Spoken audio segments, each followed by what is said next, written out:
still do with Myers-Nave. On the COVID-19 report, I'll probably have more information in the future. It is winding down. We're going to have to make a decision here in the next week or so regarding whether or not we keep Rescue 6 in service.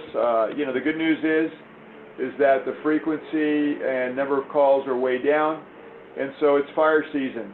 Moving that unit back over to the other side of the freeway has some benefits for us based upon the encampment fires, and also with the 4th of July coming, the number of small fires that we've started to see, which really takes me, I'll skip to Menlo Park real quick because there's a couple things that are not in the report. But we have been discussing a number of things with the city.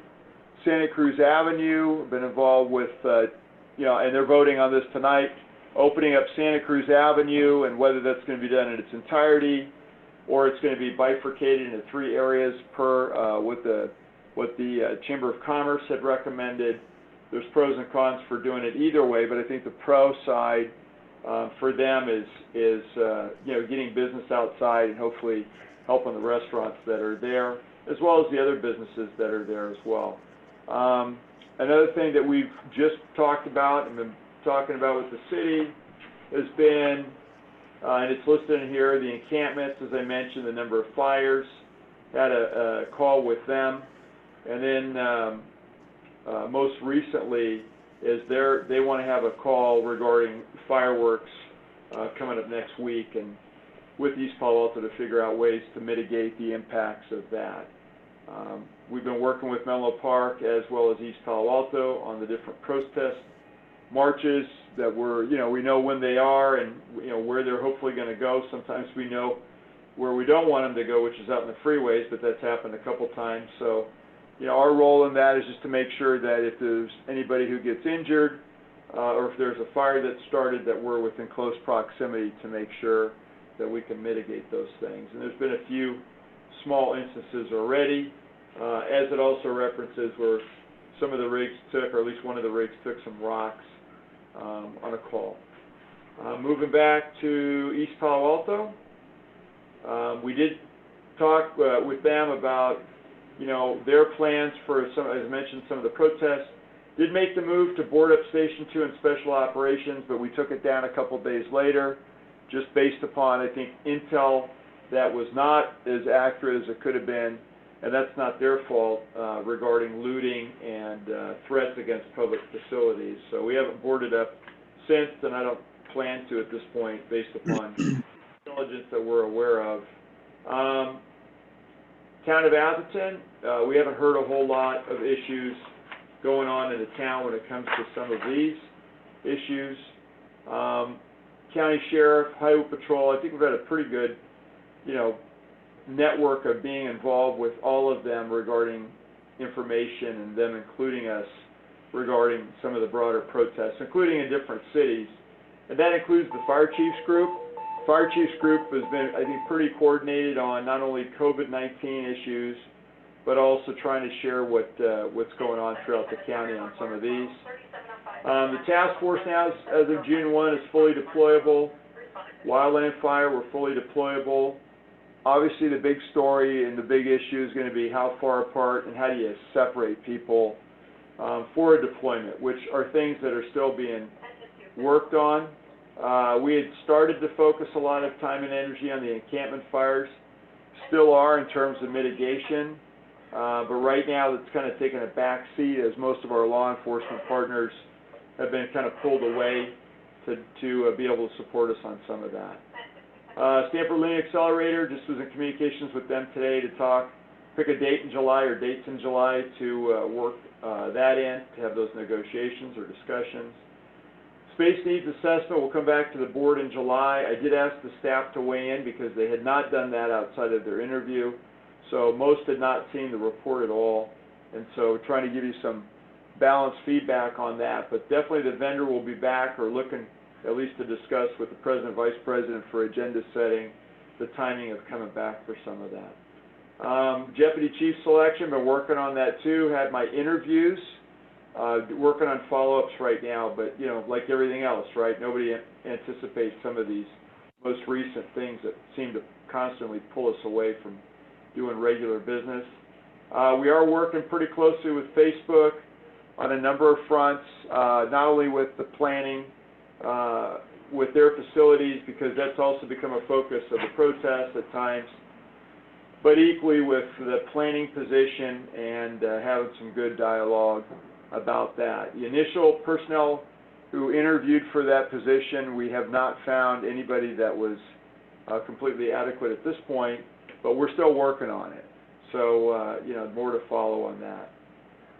Board planning and goal setting meeting, as you know, I don't know if Robert may have more on this, talking to Belinda, but we are working on the limitations of her contract and potential extension. And then what really does the board want to do? So I think that's more of a Director Jones and Belinda conversation, and then we'll work out, you know, some of the specifics on the contract, which we're prepared to do and have been talking to her about.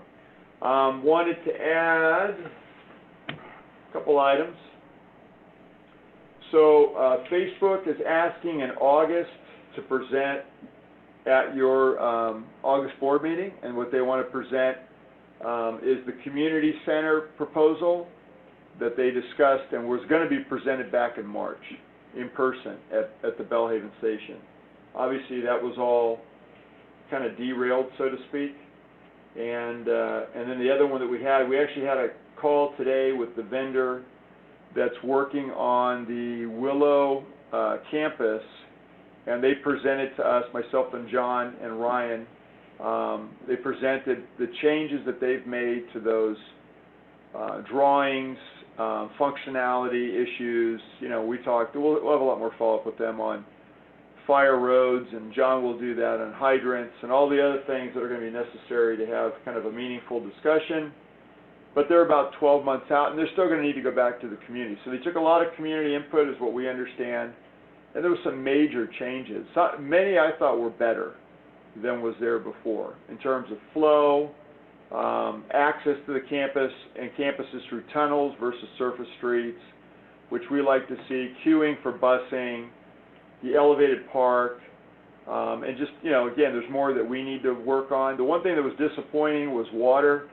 They had proposed, or was proposed, to have water storage under the field that they had out there, and that's not going to happen at this point. And then they also, where there was a visitor center proposed on the corner of Willow and Hamilton on the railroad track side, is now morphed into a hotel. So you know, that's a little bit different in terms of what we had seen before. So we talked a little bit about that. Talked about an auditorium for, I forget how many people to go to see an event or presentation, but that actually looks a lot more like a convention center and not like an auditorium. Auditorium, what I would consider that to be, is slanted floor seating, you know, one of those things. It's not, it's level, and you know, they're looking at, you know, being able to move, I would guess, different partitions to make it bigger, like a convention center on a horizontal footing. And lastly, on their presentation, as we saw a lot of subsurface parking, which has replaced the parking garages that they had out there, which I think aesthetically looks a lot better, but anytime you go under the ground at all, you know, in that area, which has some tidal impacts and flooding, there's going to need to be made some concession there on how they're going to do it. And I'm sure they've thought it all out. So anyway, that's my presentation. If you have any questions, I'm happy to address that. And I know there was something, I know there's something that I've forgotten and that had to do with some other events that we were involved with, but I can't for the life of me remember those right now. So if you ask me a specific question, maybe I'll remember what it is. So, are there any questions for the chief? I have one question, Chief, regarding you mentioned about the contact with the city of East Falto as well as Menlo Park regarding the fire. I guess the fireworks. Did the district have a plan of some sort in place right now to try to address fireworks and all the activity goes on with that? Yeah, we do. I mean, within the realm of what we're authorized to do, And obviously, John Johnson's on the line, and he's better qualified to tell you exactly what the plans are. But, I think part of that also relies on law enforcement. So, we don't necessarily do any confiscations because we're not peace officers. Mm-hmm. And, we don't want that to go bad. And I think the years where they thought that would be a good idea, I've never thought that way. Just because you can put yourself in a real bad position by trying to go out and confiscate fireworks. Right. So that's a law enforcement function. And I know John's talking to law enforcement about that. So, it's clearly in their court in regards to how that will be handled. Chief, I don't mind speaking to it. Yeah, John? Go ahead, John. Yeah, so right now we're already starting our social media campaign. So we have stuff that's going on our social media sites. We are working on getting some brochures or little handouts that'll be put out that will be hitting out into our high-risk communities.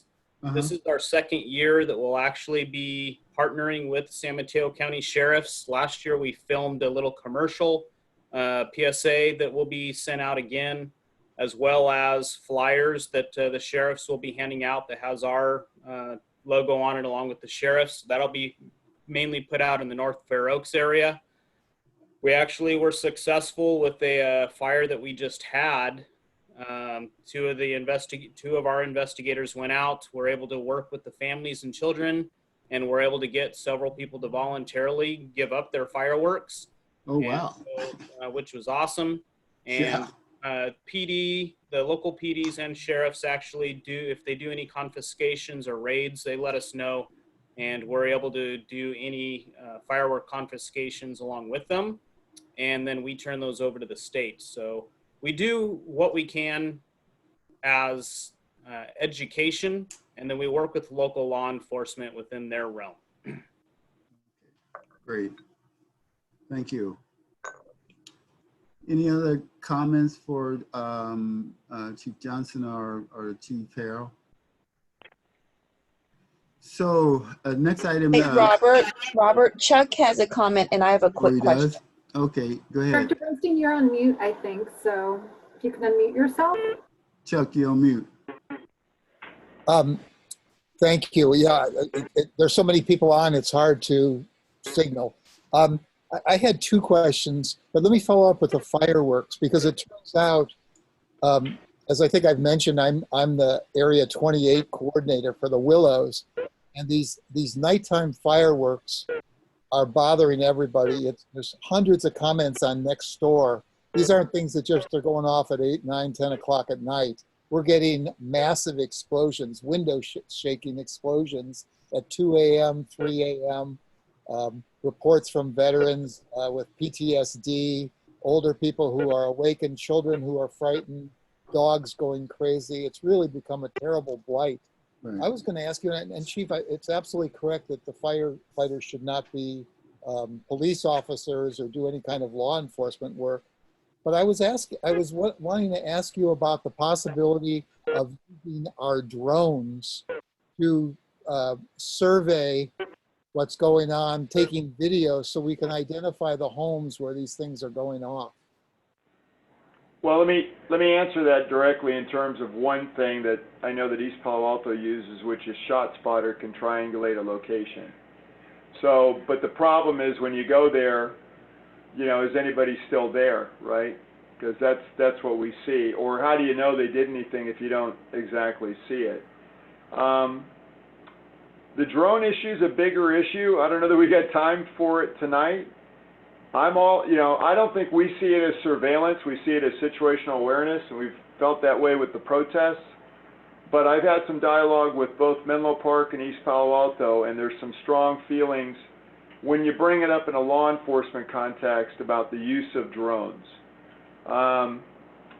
So we have, and I only say that because we're a separate entity, and nobody owns the sky except for the FAA. So, but at the same time, you want to have a partnership and you don't want to have problems. And for whatever reason, both those communities, the councils at least, whether they have policy or not, are concerned about it. primarily when you put it in the law enforcement realm. Now, are we out there on fires like the wildland fire that we had in that 10-acre space out by the bay using drones? Absolutely. In fact, it was a tremendous tool. Are we out there looking to see where the homeless encampments are? Absolutely. It's a fantastic tool to pinpoint what that looks like on any given day, because we would hope that that would get smaller and not bigger. Do we look at other fire threats like along the railroad tracks? Do we shoot photographs or take video of new construction? Do we do it of fire stations for the annual report? Do we do it for accidents? Do we do it for training? We do it for all those things. So, you know, it's not as if we're not using the drones, but in this particular case, we try to defer to law enforcement, which then, you know, feels constrained, I guess is the best way if you were to ask the question directly regarding the use of UAV. And so, you know, it's a hurdle to overcome because you're right, it's a tool.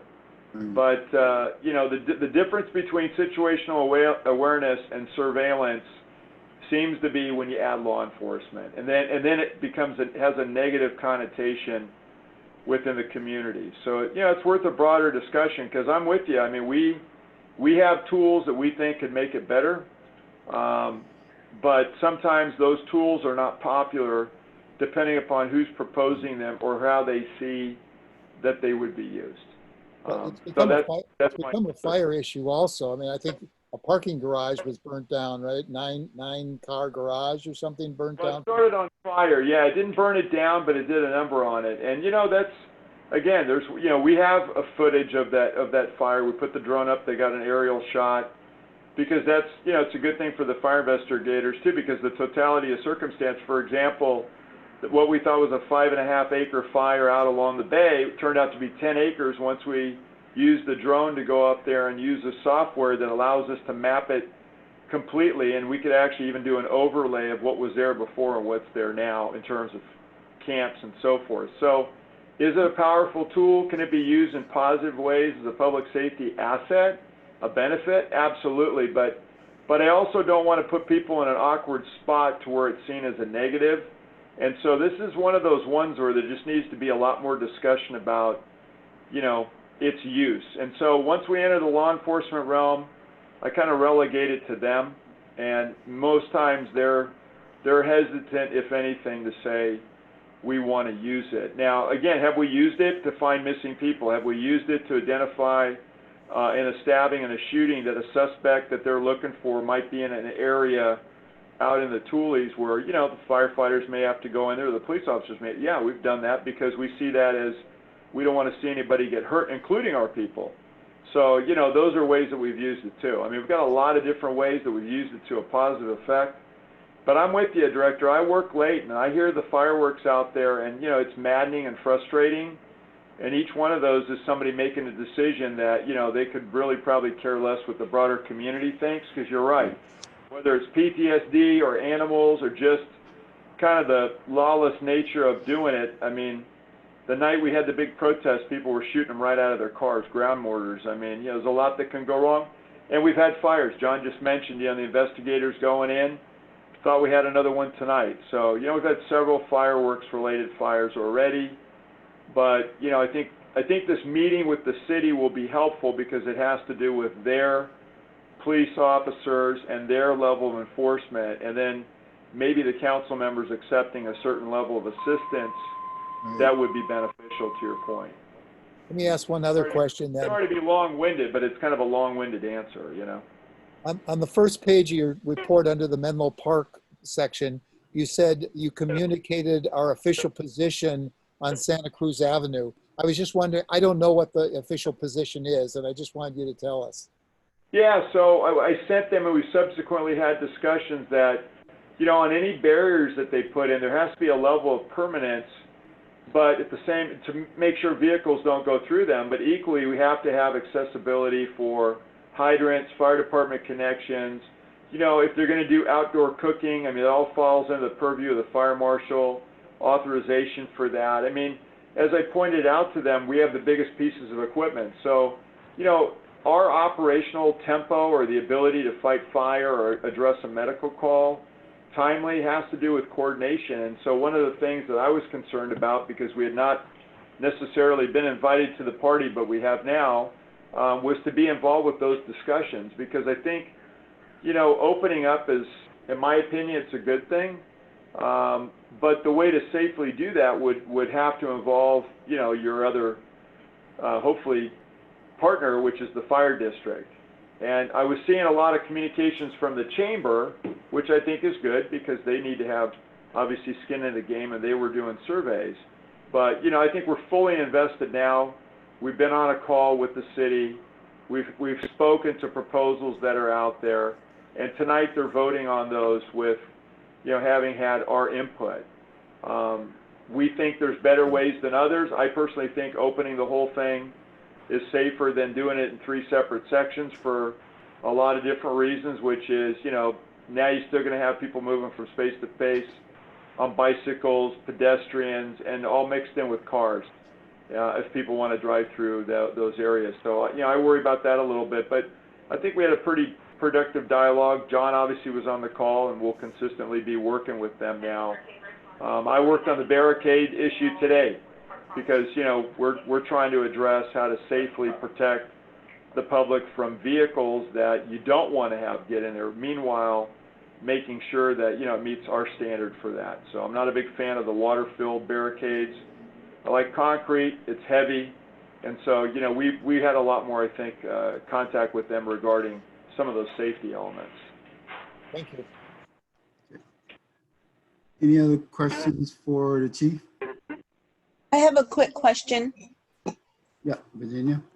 Hey, Harold, thanks for your report. So just a quick question from about the train incident and how the gentleman is doing, and also just as importantly, how our responders are doing, you know, having seen, you know, the situation. I know that they're used to it, but I'm just wanted to make sure that, you know, they're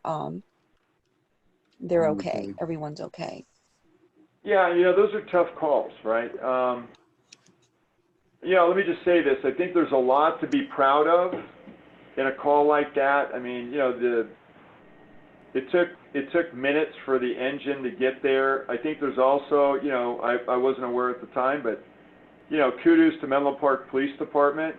They put a tourniquet on this guy's leg a minute before we got there. They put a time on it, and 28 minutes later, when they extricated him, he was on his way to the hospital. So, you know, between the engine getting there in 2 to 3 minutes, the police officer on scene in a minute or two, the tourniquet, the advanced life support from the paramedics, you know, the heavy rescue being brought out of East Palo Alto and on scene in 15 minutes from the initiation of the call. I mean, a lot of stuff went really well and went really right. I mean, Woodside is a partner with us on the heavy rescue program. They were there in 16 minutes with their rescue.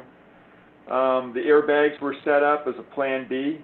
The news reported it kind of wrong. I'm not sure why. I try and be pretty clear about this stuff, but, you know, Bay City News tends to rewrite everything you send them, and then they get it wrong for some reason. That's what the Almanac chose to use, which was unfortunate. But, you know, having him out of there in 28 minutes and on the way to the hospital with 2 firefighters and a paramedic and the AMR ambulance, everybody did what they needed to do, and they did it very efficiently. So, you know, without getting into more issues on the patient's personal care and so forth, and what happened, you know, because there's speculation on that. I don't want to talk about that until it comes out officially. But, you know, I think there's a lot for the fire crews to be proud of what they did. And you can see by the couple I thought were tasteful photographs with those guys down in there. I mean, that's a hairy place to be around a locomotive and moving it backwards, which is what they made the call to do. Now, most people don't. That's a 82,000 pound piece of equipment. And when they have an accident, which I didn't know, they dump all their air, they dump all the electricity in the diesel motors, and it's dead as a doorknob for an investigation. So to get the authorization to fire it all back up, that took about 10 minutes to, just so you know, now I know, took 10 minutes for it to go back in service, and then to move it backwards there had to be a lot of trust, there had to be a lot of really good communications, and then an approval at a level where for the patient's best interests, for plan A, so to speak, for them to execute that, that was plan A. But, you know, what you didn't see, and I haven't put out yet, but I have photographs of the guys on the heavy rescue playing with another locomotive because, you know, that's the tools that we have. When I say playing, I mean really, that kind of minimizes it. I mean, they're practicing how to use those skills. So you literally had two of the instructors off of the heavy rescue program that were on that call, Captain Johnson and Captain Trester. So, you know, I mean, I think what's to be proud of is what everybody did, how fast things got there, and that everything that could be done for this person was done. And that's a very unique call that typically ends in bad outcomes. Sadly, you know what I mean? Been on a lot of them myself, and you know, that's a hard thing to be that close on a patient too that's got a trauma. So to your point, I think, Director, there was some discussion about debriefing afterwards and trying to put in perspective what, you know, people have to do, defusing, so to speak, and being able to move on. But I think it's always easier to move on when you're able to take a patient to the hospital that's, you know, breathing, and you know, you gave them every fight and chance possible, and I think that's what they did. So, you know, the moral of the story is, do we have good people doing good things? You bet. Did they show it that day? Absolutely. How's it going to turn out? You know, stay tuned. You know, that probably will be coming out shortly. Thanks, Harold. I just, you know, I'm always concerned about the mental health part of this too, which, you know, that's obviously traumatic. So thanks for the update. Yeah, thank you. Any other question for the chief? If not, we'll move on to our public hearing. Robert? Yes. Can I remembered what it was that I did not put in here besides that. Okay. Call. Go for it. The testing, you know, I just want to give Director Jones credit because I know the testing in East Palo Alto, you know, Director Jones played a role early on in working with, you know, the two mayors. And then, you know, I was involved for a little bit, but I think, you know, the combined request to the county eventually is what, you know, allowed for this testing to happen. Now, you know, the city of East Palo Alto decided that they felt like they had it covered, you know, on their own, which is fine. I don't think we want to, you know, where we can support, we'll support.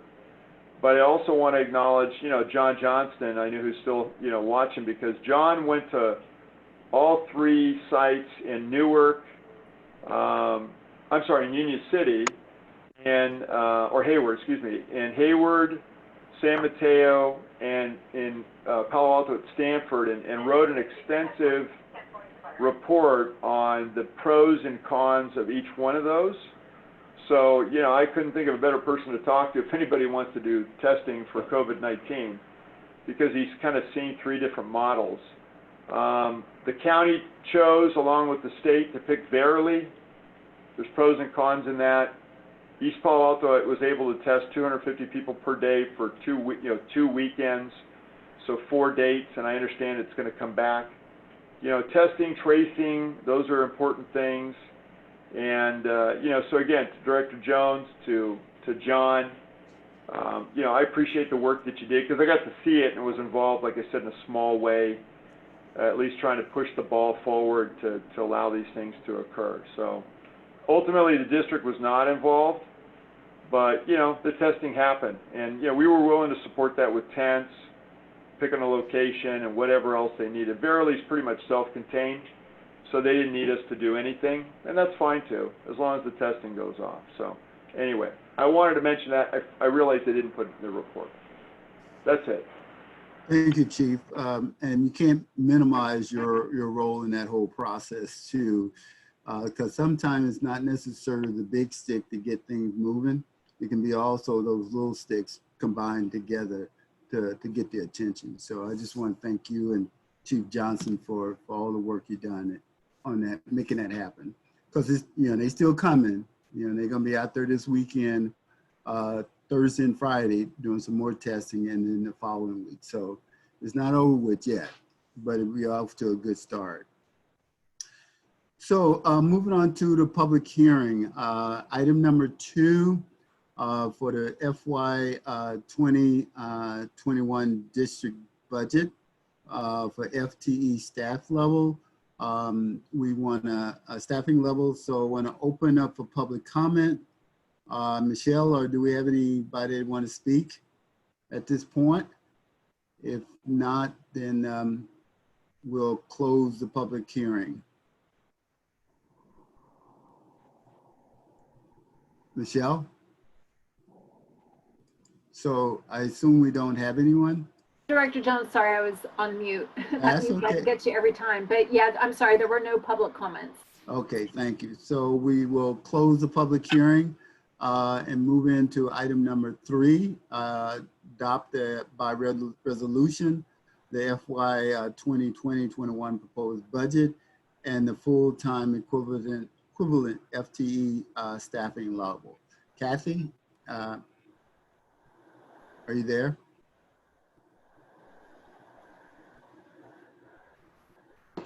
Or Well, I think that item 3 is item 3 related to item 2, because if it is, I'll make a motion to adopt the resolution. there was a staff report, and I don't know if Kathy had anything additional she wanted to say, or Okay. Mr. I believe she does. I'm wondering if she's having a problem with her She's on mute. I microphone. can tell she's on mute. Okay, Long, can you start things going? He's on mute too. Sorry. That's Okay, okay. so this is the fiscal year 2020 and 21 proposed budget. It's the same staff report that went to the board last month in May. Do you want me to go over everything or just a brief? I think the brief would be in Okay, order. I sure. think all the board members don't read anything, just the highlights. Okay, sounds good. So this the next fiscal year 2021, we budgeted our revenues at 60 million. Our total expenditures is 57 millions with 3 millions in transfer out from the general funds to CIP and debt service.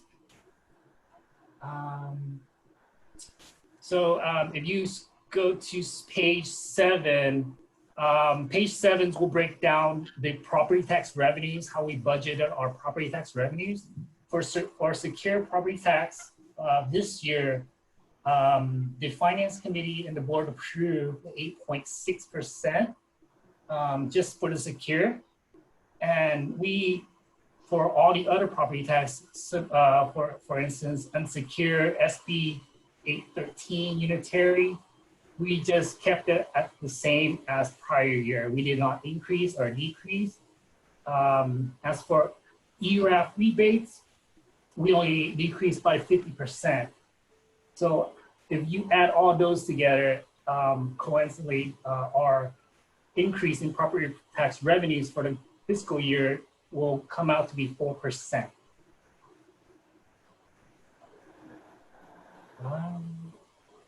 And if you scroll down to page 8, that's where we broke down all the operating revenues budget summary.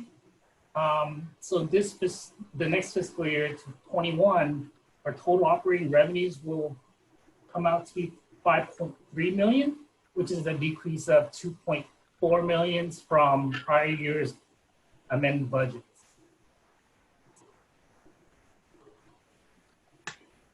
Then if you scroll down to page 10, this chart will give you a breakdown of the wages and benefit expenditures for the fiscal year. Compensations will include, the compensation buckets will include normal salaries, stipends, and benefits for all district personnel. Our total compensation is projected to be 31.3 million, which is an increase of 2.9 million over prior year's amended budgets. In fiscal year 2021, we propose that we would add 3 new battalion chiefs, one new information technology analyst, and 3 part-time emergency management coordinators. What is not shown here is that we're going to reduce one position of the division chief. The other changes are the reclassification of positions in the fiscal year.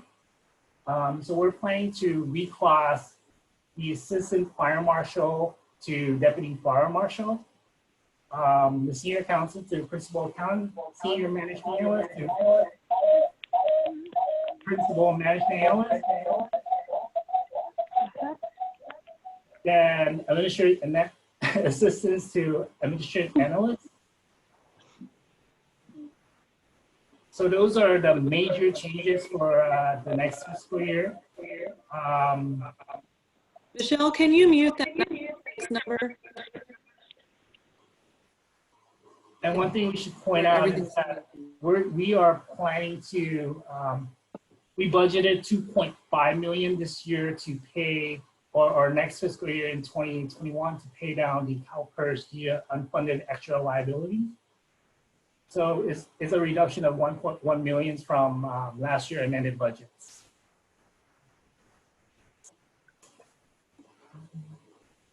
As Can far I as interrupt? yes, One little thing. I don't know, this isn't working well today. But Kathy, I think you need to mute your computer. If you mute your computer, Yeah, something's getting feedback. never mind.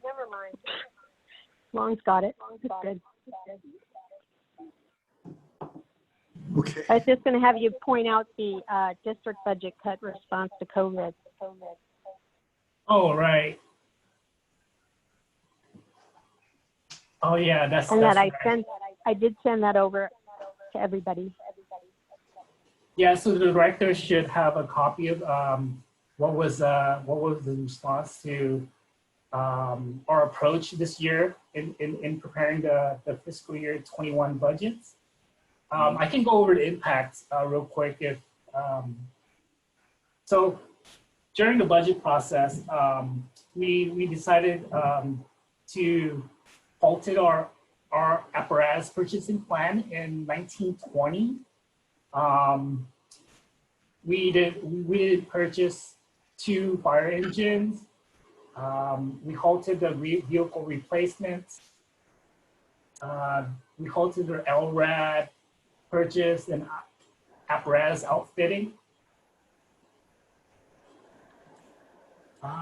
Then we ceased the purchase of training props, ceased spending on non-essential contract service materials, equipment, and supplies, and ceased travel and conference-related expenditures. So total estimated savings in fiscal year 1920 come out to be 5.67 million. And for the impact on fiscal year 2021, we did the same. We halted our apparatus purchasing plan in fiscal year 21. We did include a purchase of 1 tiller, 2 fire engines, vehicle replacements, 1 rescue type 5 engines, apparatus outfitting for 2 engines. We removed training props, reduced conference and travel expenditures. Staff was instructed to reduce the budget to include only essential purchases or to manage their program effectively. So the projected cost that we did include in this budget was 5 million overall for the 2021 proposed budget.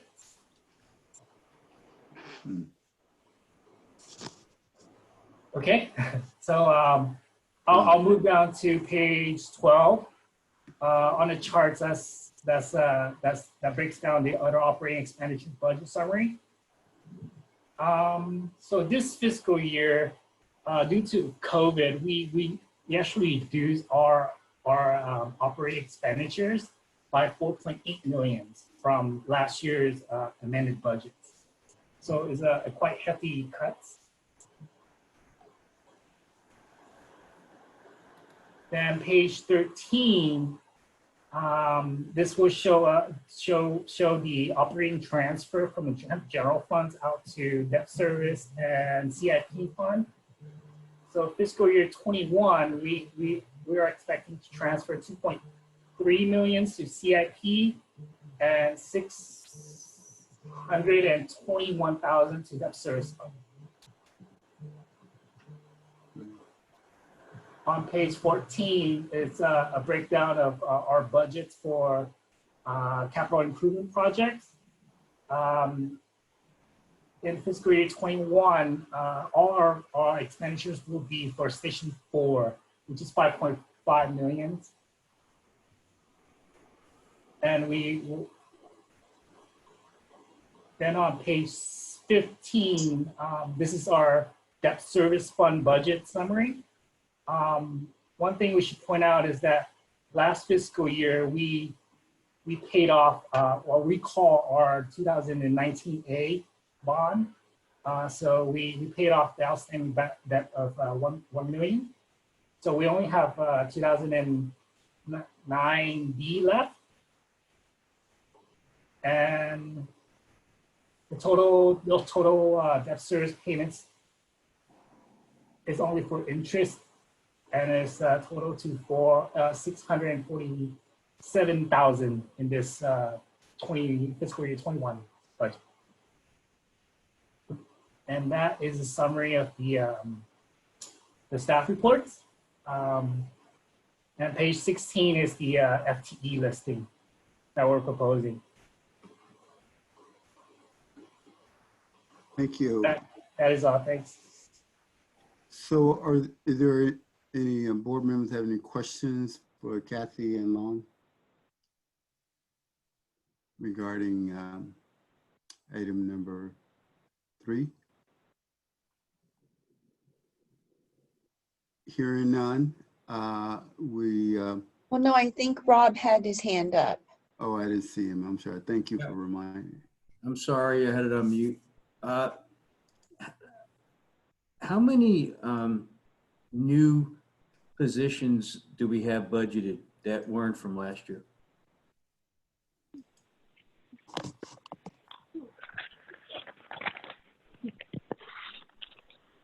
This would be 4. We're budgeting 3 new battalion chiefs and 1. Right, there's an addition of 4. Right. Are they fully benefited? I'm sorry. Are they fully benefited and represented? There's 3 of them that are, well, there's one shows as 1.5, and those are half-time positions, but yes, fully benefited positions. So they were contractor positions before? No, they're new. They're new positions, okay. New, yeah. Under CalPERS, do we get any type of an estimate as to what our actual debt accountability was for that as to date? On the new positions or at all? Well, with the added drop in the market, and the way CalPERS took such a heavy hit, I know we had asked the last time, or I had, what right. If they're catching up. And the market did rebound. The market did rebound since that time. So I have to check where they are now. The thing I'm concerned about is the aspect that I know the market took the tank, and I know that it's come back a bit. I can see that in the market. But what I'm concerned about,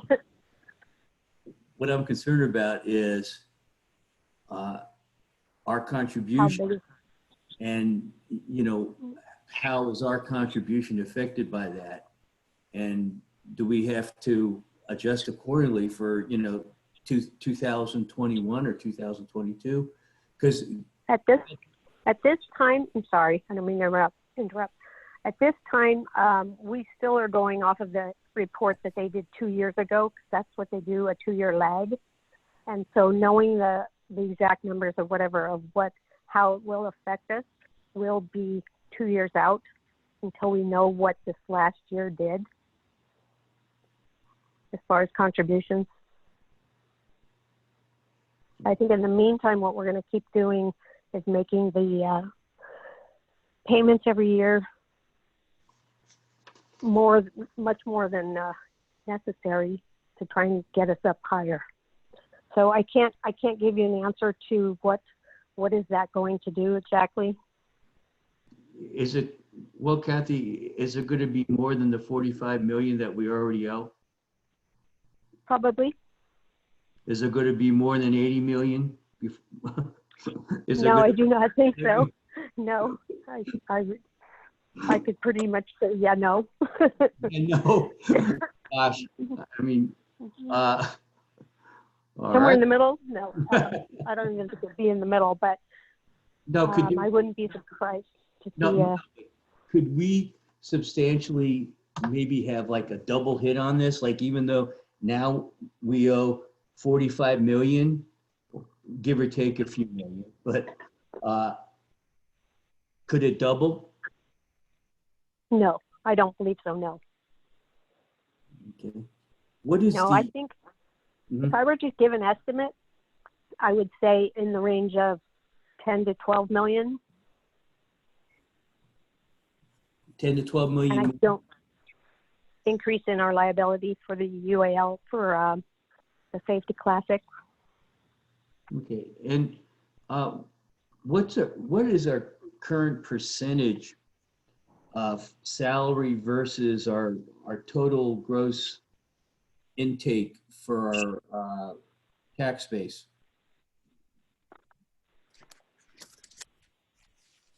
Let's see. I think we had that right, Long. What percentage was 75%? Yes. Was it the wages and benefits represent approximately 75% of total projected expenditures? Is that what you're asking, Rob? Yes, thank you. Okay. So we're still around the same percentage numbers than we have been for the past few years. So, yeah. Let's see what else I got. 2 more, Kathy, I promise. Okay, take your time. How much is set aside for overtime for the district and Task Force 3? Well, overtime for the district, we have at... And is that overtime money? I know it's separated between district and Task Force 3, right? Not really, no. No, it's not. Task Force 3 is budgeted in a different fund, which is a FEMA fund. Oh, so, but when we backfill a fire, let's say we have firefighters that need to be backfilled for a Task Force 3 deployment, where does that overtime come from? That overtime is coming from the Task Force, FEMA federal funds.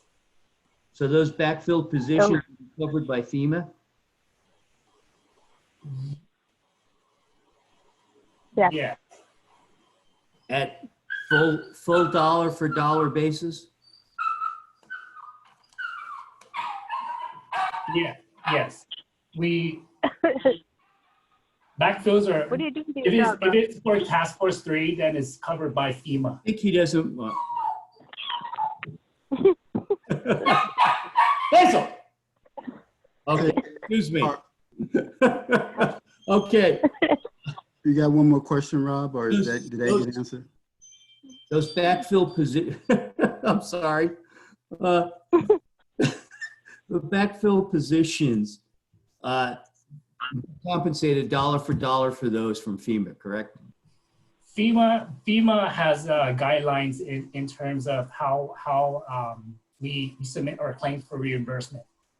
So we follow FEMA's guideline. Well, what's that? In terms of hurricane, in terms of hurricane deployments, there is a worksheet that we need to fill out. Which I'm not very It's familiar hard with. to, I don't, Right. yeah, I'm not sure. I know OES, it's, they're trying to make it dollar for dollar. I think FEMA does have it dollar for dollar. Hey, Rob. OES, Yeah, Harold, Let me add this. chime So in. here's the term. It's called cost neutrality. That's what FEMA uses. So meaning spend a buck, get a buck back. That's how they do it. So cost neutrality is for every team so that it's not a burden on the sponsoring agency. Cost neutrality. So if Cal Fire's dispatched, let's say, and then we're dispatched, are we paid at a higher rate than Cal Fire? So for CAL FIRE, there's a schedule that we turn in every year. It's not as, there's an administrative fee and then there's, a scalable cost for everything. So you may end up with, as an example, a higher cost for personnel, but sometimes a lower cost for admin, but it's all flat. So, it kind of works itself out in the wash, meaning sometimes we actually, unfortunately, I hate to say this, but do better than would be cost neutrality, which is FEMA's model. The state has these schedules that, it can work out to your favor, which is never, the intent is not to make a profit, but, that's kind of the way that they do it. So, and sometimes I'm sure that we also can come in below, but from what we've seen and the talking to John Hitchcock, the methodology the state uses means that many times you get reimbursed for slightly more than you have spent. Okay. No. You had another question, Rob? Yeah, just one more. Thank you, Robert.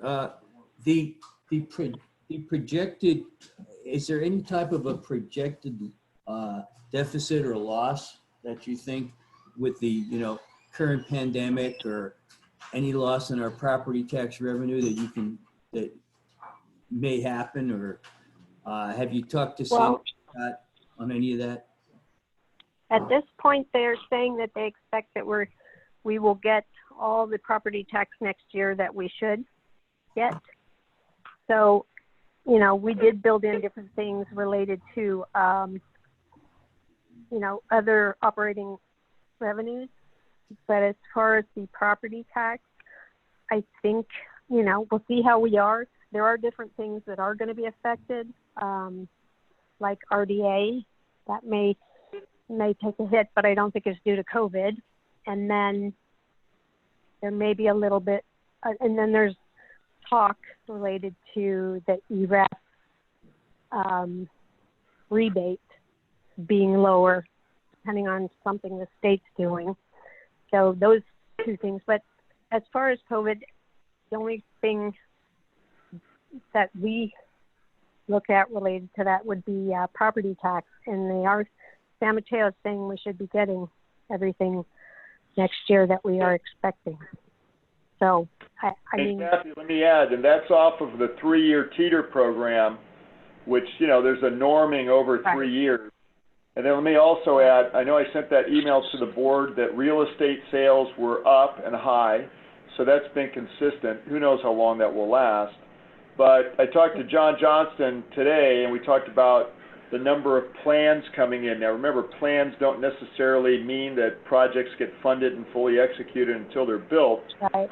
That said, though, it seems as if nobody's missing a beat. So if you look down at fire prevention and judging by where we are, and John said this today, he doesn't see that there's any difference from where we were now back in January to today. We're equally as busy with new projects and plans coming through fire prevention. So we have this, incredible tool in code enforcement to where we get to see what's in the pipeline, and you can use it as some sort of at least relative judge for local economic vitality. Again, not saying they're all going to pull the trigger to build the projects, but they're as busy right now as they were in January with plan reviews and big projects coming in. I mean, tree trunk style projects coming in.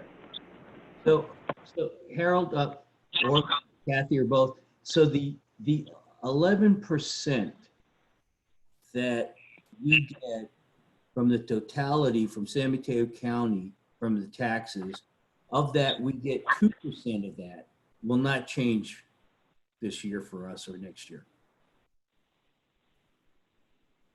I don't think I understand it won't change from last year to next year. I don't understand the 11%, 2% part. We get 11% of the 2%. Okay, so that will never be different. All right, thank you, Kathy, Chief, thank you. Okay, thank you. Are there any other questions for Kathy? I had one other thing that I wanted to point out on the attached, Sure. or the two sheets that I sent to the board members. I had sent that one that Long went through, talking about what we had done as far as decreasing expenditures or postponing them. And then the second sheet was for stipends, because Director McLaughlin had been asking about stipends at the last board meeting. And so Long put together a spreadsheet that breaks out all of the stipends that we pay. And I just wanted to point out that that is also included in that email that I sent today to all the board members. And I'll have Michelle probably post that. Thank you, Kathy. Jim, did you have any comments on that? I do. One for the chief. I know at the last meeting I asked that you review the stipends. I see we're budgeting an 11% increase in that category. Were there any opportunities to reduce that category, expenditures in that category? Well, basically, I think we got into deployments and different things like that. I mean, yeah, Kathy was about to say something. I don't see that, but maybe she's got some ideas. No, I really don't, because the majority of it is tied into the MOUs. I mean, the ones that...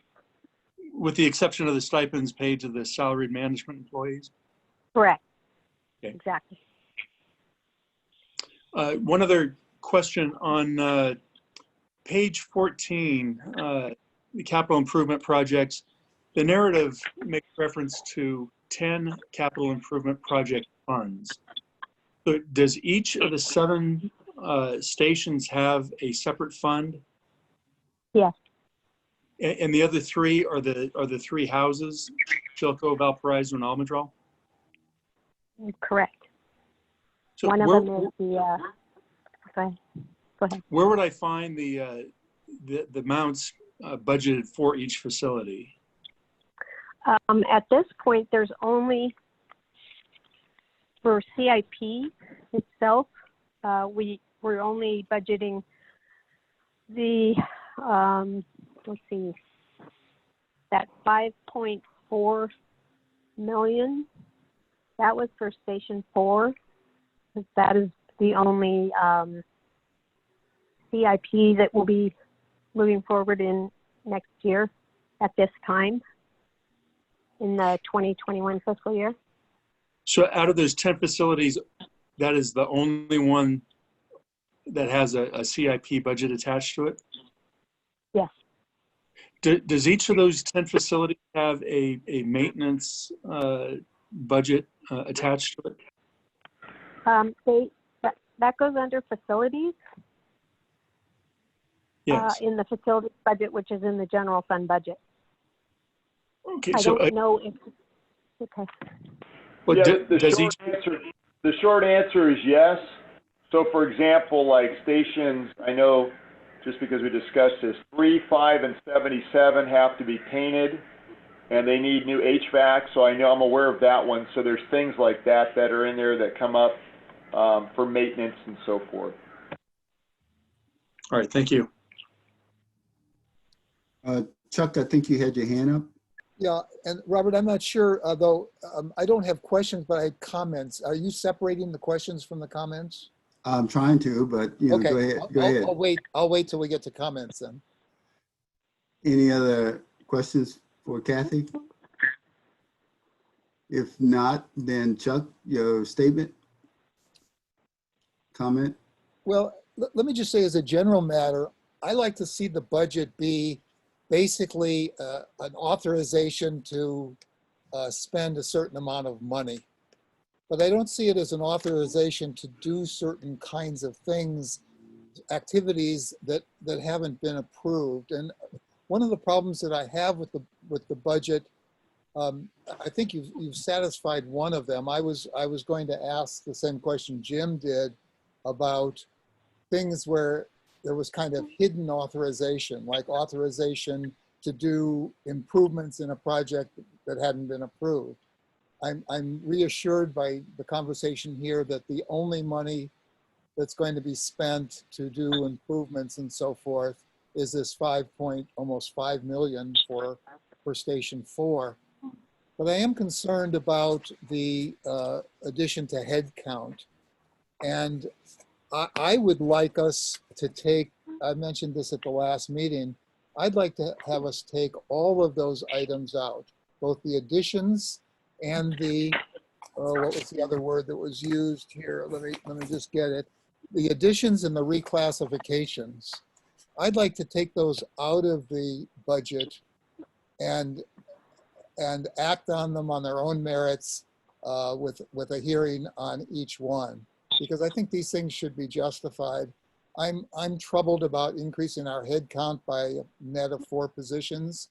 We haven't really talked about the need for these things or the rationale, and I just don't think the budget approval process is the way to approve these things. So I'm going to ask the board to, essentially approve the budget without those items in there. And I'm also I was going to ask that we approve it without any improvements to district properties, but if that's not in there anyway, then the second part is unnecessary. Okay, I just want to make sure that you understood that under the facilities budget, we did have the HVAC replacement and painting. You know that, right? That's what the chief had just said. And those are significant projects, though, so those would have to come to the board for approval anyway. Is that correct? Depending on how much they cost. Yeah. That's hard to say. I think that they would go through the regular process of RFP or RFQ, and if it were over a certain amount, over the 100,000, it would come to you. Over 25,000 requires 3 bids. Yeah. Right? Yeah. Sorry. Do those come to the board then when it's over 3 bids? Yes. Okay. So as long as there's a board review of this, I feel comfortable with it. So it's really the head count that troubles me at this point. Okay. Are you talking about, Chuck, are you talking about the hiring of new staff? I'm talking about yes, on attachment A, the addition. Well, I'm talking about 2 things. Let me be very specific. On page, and we've got 2 page numbers here, so let's make sure we're talking about the same page number. On page 10 of the packet, and it's page 7 of the budget document, there's a chart that says wages and benefits. It's page 10 in the lower left-hand corner. And there's under compensation in the middle of the page, there's both additions and there's reclassifications. I would like to take those out of the budget approval at this time and have them considered by the board, each one on its own merits separately.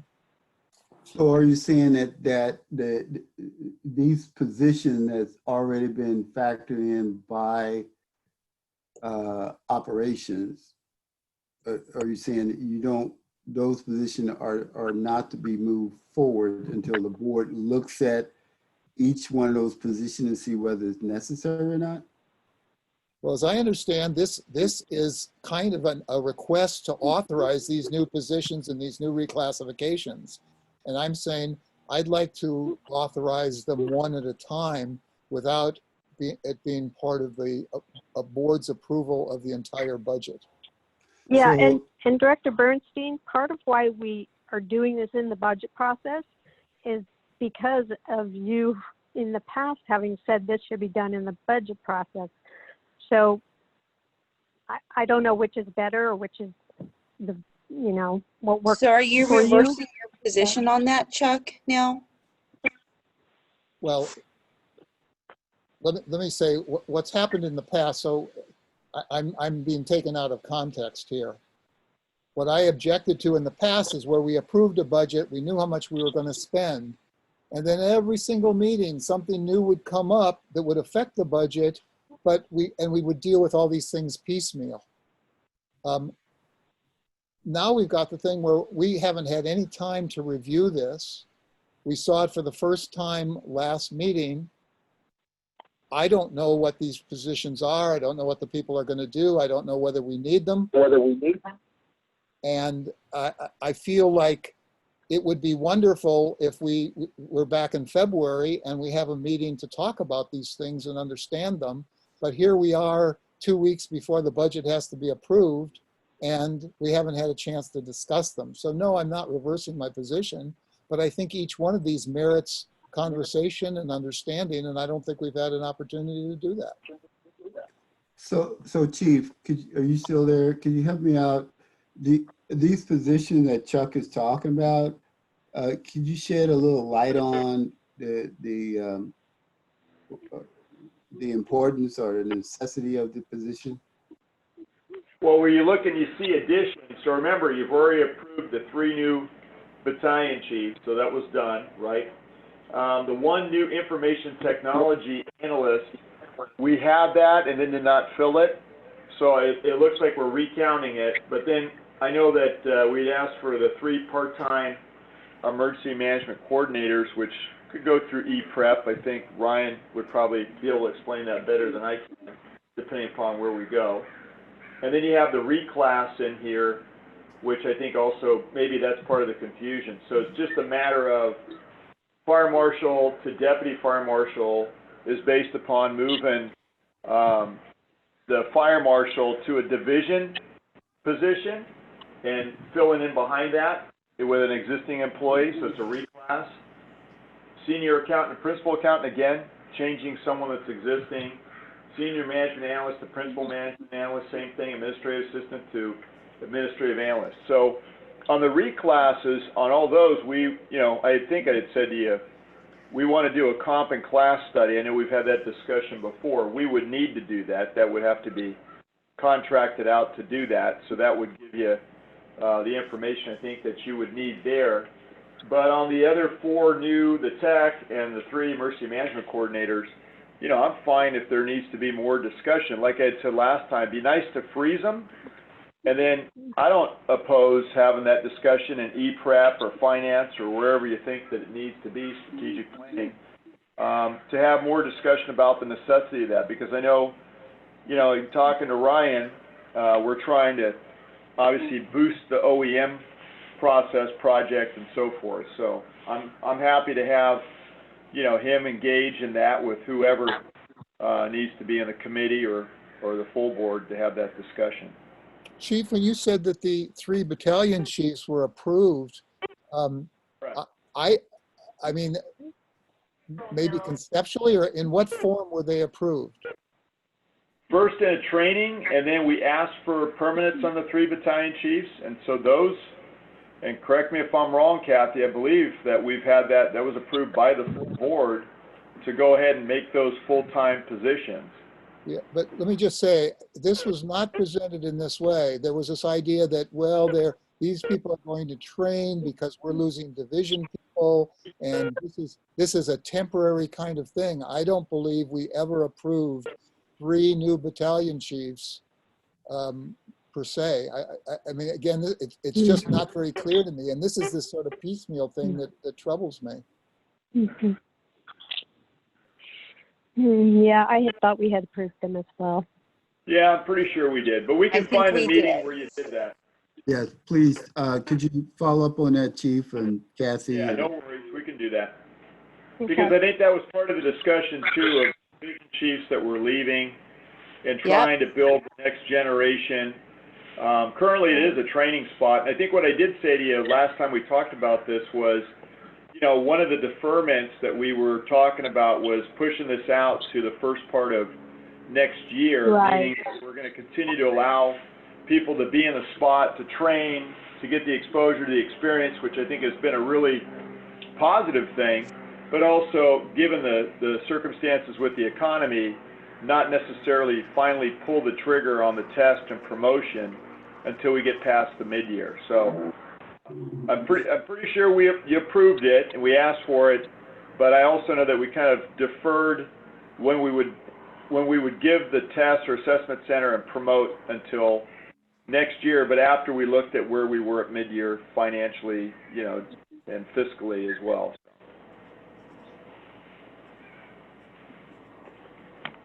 Robert? Yes. You know, in connection with the issue that Chuck has brought up,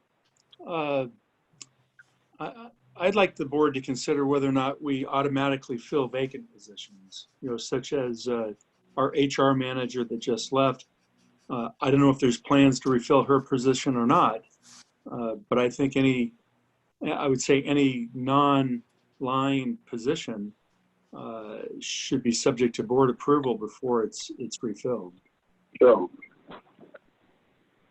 Are you saying that for district policy, Jim, that the board should take a look at all the district operational policies? No, I'm not saying that at all, Virginia. Okay, because it sounds like. Well, let me be clear about what I am saying.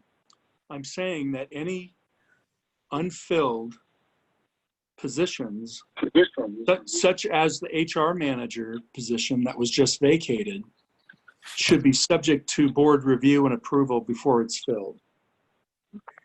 Even though that position reports to the chief? That's not my issue. Well, that is an operational issue in my mind. Well, it may be, but it's not my issue. My issue is that we have a vacant HR manager position, and before it's just refilled, I think it should be subject to review and justified before it's just automatically refilled. Do you think, Jim, and not to be antagonistic or anything like that, because I'm trying to understand the rationale for that.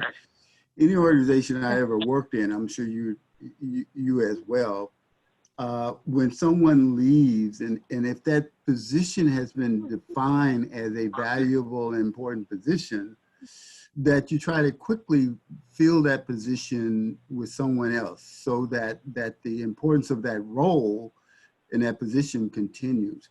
What I think I'm hearing you saying, that any position that goes vacant, no matter how important it might be, that the board needs to have decide whether that position is important or not. Is that somewhat? Yes, and I have to say it is my experience that that all positions, they're vacated, are subject to review and justification.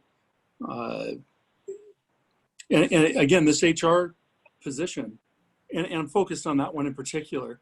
I for one, am not convinced of the need, and I would like to see some justification before we fill it.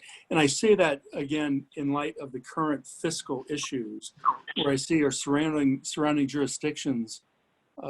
Not just, you know, I think if you took a look, you'd see that these jurisdictions are not automatically refilling vacancy, and in fact are looking at actual forced reductions.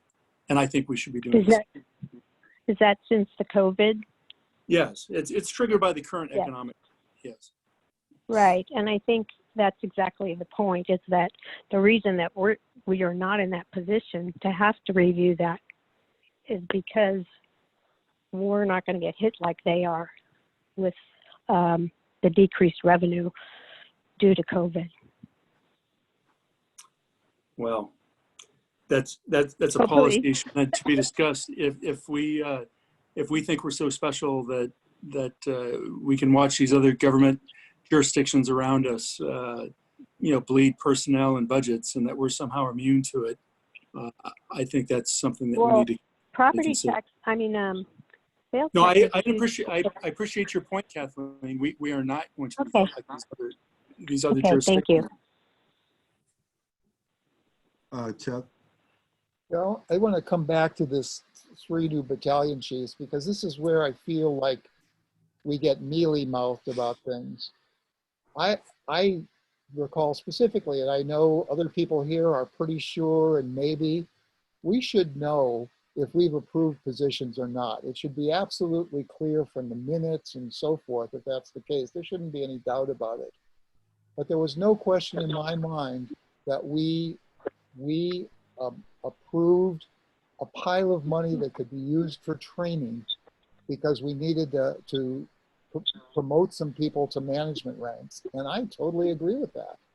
But we did not approve specifically putting bodies, additional bodies into the battalion chief role.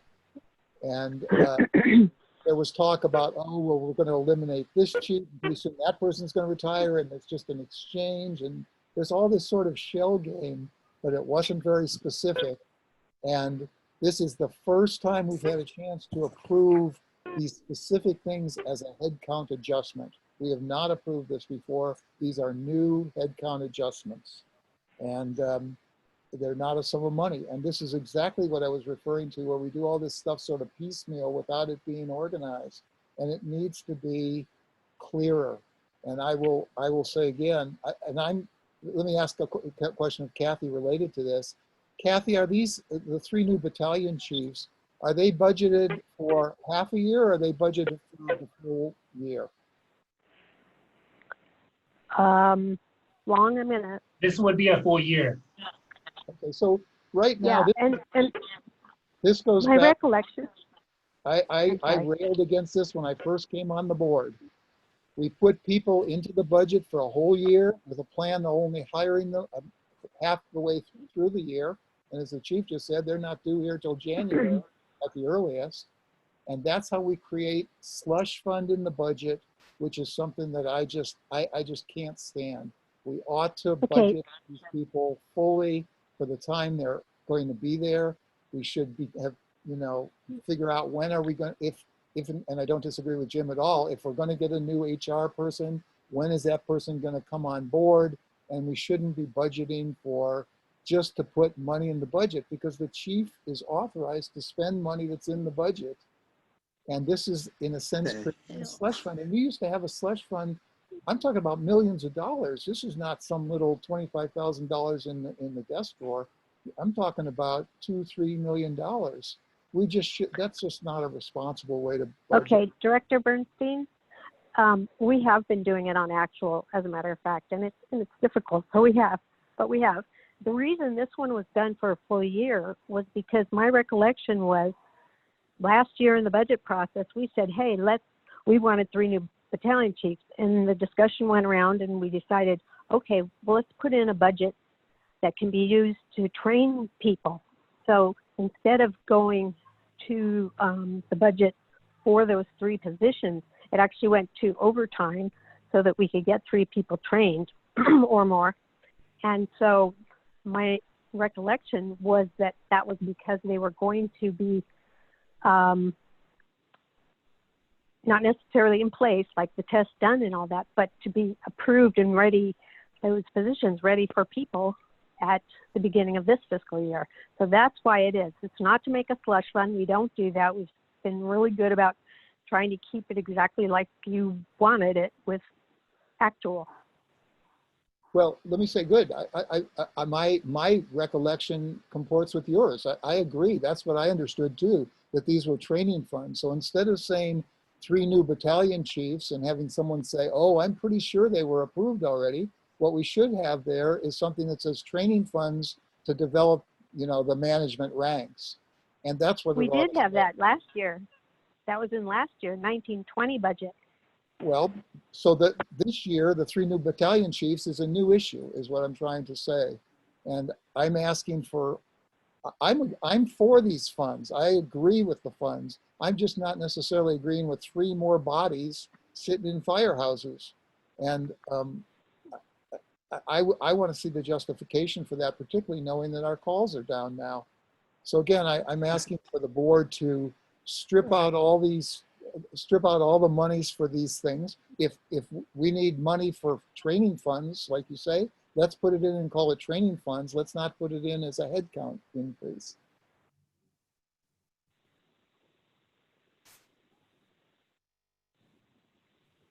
Any other comments? I have a comment. I appreciate everyone's comments, and I think that it's always good to question, but we really haven't changed our methodology based on what you've done over the past, 6 years, Chuck? So Mike, I'm totally understand where you're coming from, but I don't believe that this is a budget item, and that's the thing I think this is a micromanagement item. I think this is an item to, again, restructure the fire district. And it's a problem that should not be confined to, just an opinion. And I mean, I'm happy to look at the budget again, but we haven't changed anything that you have put in place. In fact, I think that as a board, we've appreciated all the work that you've done. So I think the bigger question is whether or not you have faith in your process with 2 new people on the finance committee. I mean, that really to me is the issue, because this is not a budget. To me, what y'all are doing is trying to control everything and micromanage the operations. And okay, and I mean, that's your right to give that opinion, just like it's my right to give my opinion right now. So I don't think it's a budget issue. We haven't changed anything that you have put in place except the people on the finance committee.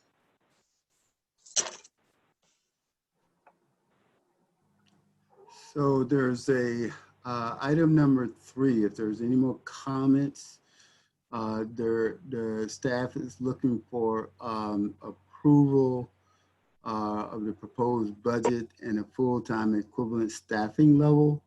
So there's a resolution if the board so choose to move forward with that, attach this particular document, and I need a motion to move this item forward or to be killed. 1 of the 2. Robert? So I'll move. So the motion has been moved in first. Motion been moved that we adopt this particular 2021 proposed budget and the full-time equivalent staffing level. Is there a second? I second. No one else does. I think Chuck had his hand raised. Chuck, I'm sorry. Go ahead. No, you asked for a motion. I was going to make a motion, but Oh, do you want to make a friendly amendment, Chuck? well, I don't think you would consider it friendly. So let's vote on the motion. And Well, then how do you know? Why are you assuming that I would think something that you have no idea what I think? Okay, I'll make a friendly amendment, but I'm assuming because I listened to what you said a minute ago, I would like to make an amendment that the budget be approved without the items on page 10, the 3 additions and the 4 reclassifications, with those stripped out of the budget. However, with any necessary training funds for management upgrades being reinserted. That would be my amendment. Can I ask a clarifying question, Chief? These 3 new positions, how soon did you have in your mind that these individuals would be brought on board? Or if they're internally, how soon you make that transition? Yeah, I think we were looking at within 6 months, and so there's time to have those discussions on those 3 spots. I mean, Ryan's got a new employee, as you know, now that he's working on bringing up to speed in training, and then you have, hopefully at some point with the Facebook contract, the replacement of that person, because he lost, 2 people in 1 week, right? So he's working on that. So to end up with the other 3 part-time, that was going to be probably in the next several months once he started to get stabilized in there. So there's time on that. And Michelle's looking for the battalion chief discussion and the vote from the board on that right now. So we'll find out. We're pretty sure it's there. So I mean, I would be okay with the amendment, except that any kind of discussion, I believe, should go to the Finance Committee and not the E-Prep Committee, which I don't think is an appropriate place to discuss the financial and the staffing budget. So would you be okay with that, Chuck? My comment, my amendment relates to the budget only. I don't have anything to do with what goes to what committees. Harold, if you're okay with delaying it, we can talk about this at the next Finance Committee meeting. Does that work for you in terms of timing? There's no burning issue here because, again, the people that are working on this stuff they have other priorities. But I mean, his overall plan, I don't think he's going to have a problem talking to whoever. And if you want it to be finance, that's fine. Well, I think the appropriate place is the Finance Committee. Yeah, your call. Okay. So Chuck, I'm willing to accept your friendly motion or amendment, knowing that that the time constraint is not really there, and that we will be discussing this and bringing this back to the Finance Committee. And I So is the board willing to bring this back to the apologize for Finance Committee? I apologize for assuming that you wouldn't accept it as a friendly amendment. Excuse me, Director Bernstein, I have a clarifying question. You said that your motion is to approve the budget, but without the additions and reclassifications. And then you said something else at the end and I couldn't hear you. I think it was on page 10, right, Chuck? Well, yes, I know the additions and the reclassifications, but was there something let me say, else? without the 3 additions that are shown there. Yes, on page 10, Chuck? On page yes, 10. I was clear on that. Reclassifications, and then I said, with the addition of any funds needed for management upgrades. In other words, if... You mean reclassification? No, I'm talking about this idea that we're spending money for overtime and so forth to train people to assume new responsibility, and we were using the money that was for the battalion chiefs, we were using that for training. I want the training funds in there. I just don't want to approve the 3 battalion chiefs without a separate discussion. So what I'm trying to say... But the thing is, if we've approved it, then what happens, Chuck? I mean... What? So Michelle, did you get the language of the approval of the 3 battalion chiefs? Let me say, I'm asking Kathy, whoever would adjust this, to take out the 3 additions, to take out the 4 reclassifications, and then to add back any funds needed for management training so that can continue. Okay. So I get that. So because that didn't sound like that. So then that if the board is willing to put this back into the Finance Committee, that would be great. But I'll accept your friendly amendment, Chuck. Thank you. So let me understand though. You want the funds? I get the funds for battalion chiefs being moved to training. I don't understand necessarily, or don't. 1 new information technology analyst and 3 part-time emergency management coordinators. What was going to happen with that? Just take it out? It's taken. I'm sorry. It's not taken out of the budget per se. Let me just say, I'm not saying move the money for the battalion chiefs into training. I'm not saying that. But I'm saying take out the head count for these additions and take out the reclassifications.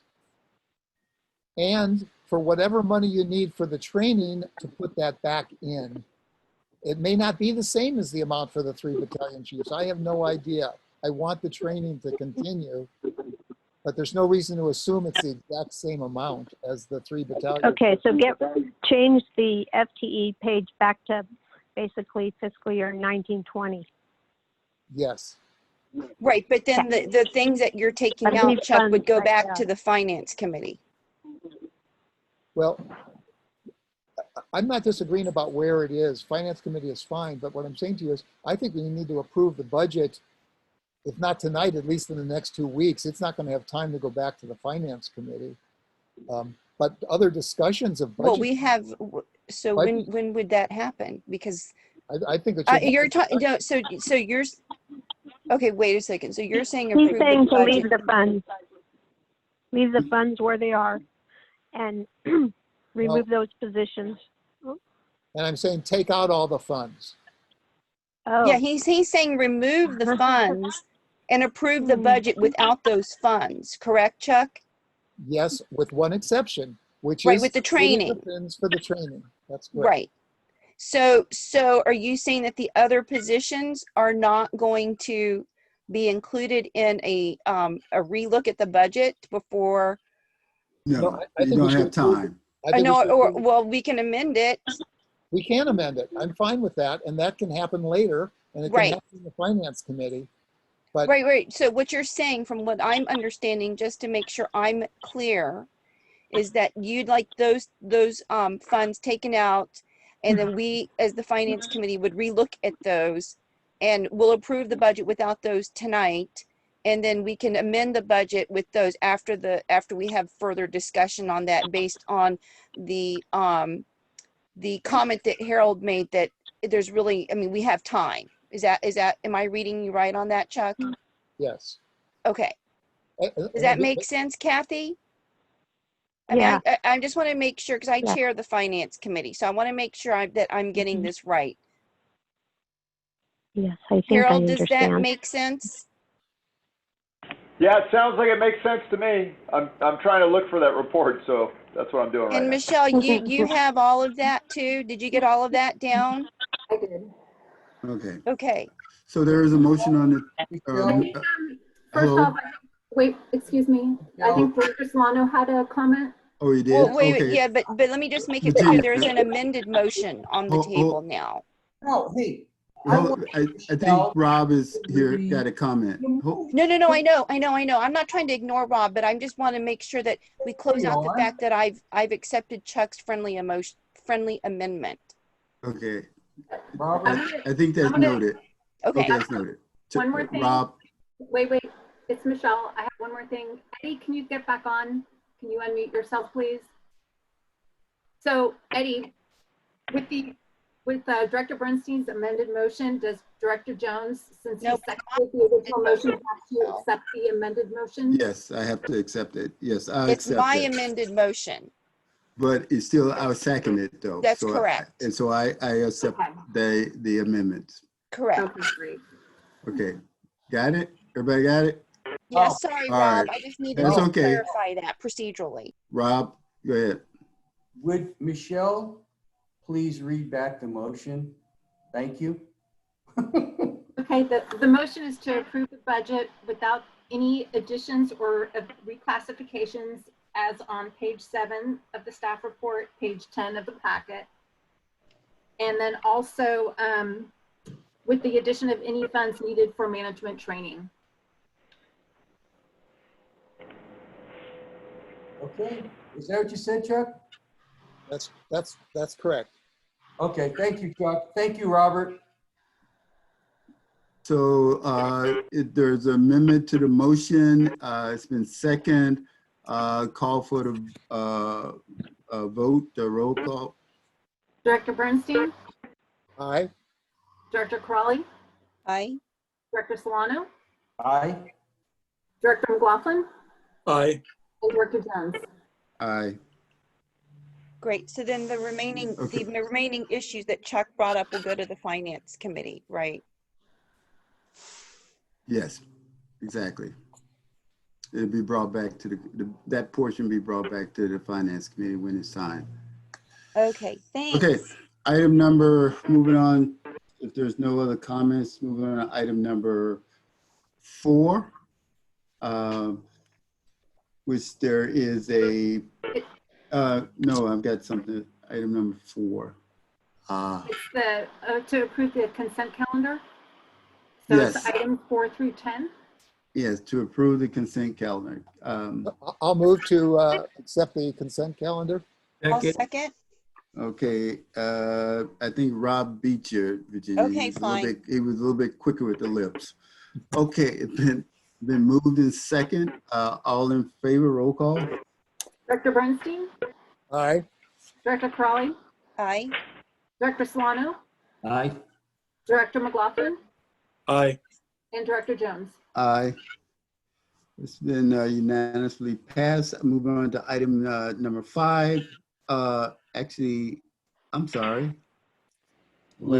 I'm sorry, I kind of totally looked at the wrong consent calendar. I'm sorry. Yeah, we're on the regular agenda now, right? Item 11. No, according to what I got, maybe I got the wrong agenda. After 3 came consent. Did everybody approve the consent calendar? Yes, we just approved that. So we're on the regular agenda, which is now item 11. Okay. I'm sorry, I was looking at the wrong item here. So we're down to the regular agenda items. Number 11, consider for approval a resolution approving or denying the application for disability retirement of Jim Montova. So directors, Kristen should be on the line, but the report kind of speaks for itself. It's based upon, our third-party vendor's recommendation. And so we would recommend you approve, but if you need to hear more details, Kristen's here, I'm sure, and prepared to talk to that. Board members, do you have any questions, comments? Chuck? I just had one comment for you, Kristen, if you're there. Yes. I support this. I just wanted to mention something about the staff report, and I was hoping you would look into it and get back to me or the whole board or whatever. On the second page of the staff report, it mentions fiscal impact, and it says there is no fiscal impact to the district if approved. That's correct. I would like you to check to see if there's any, if it affects our workers' comp rates. Okay, I can look into that. It does, not tonight or anything. But so actually an industrial disability retirement would not affect our workers' comp rates. The payout, we are still having to pay him out for this injury because it was indeed work-related or determined to be work-related. So that's the only thing that would affect our rates. So whether this officially goes to CalPERS industrial disability retirement does not impact our fiscal or our budget. So let me make sure I do understand that this affects taxes that he pays, but are you saying since CalPERS would have given them the money either way, that it doesn't affect our rates? Or if we have more industrial disability things, does CalPERS hire? Hey, Jim, I found it. You and I wrote this report.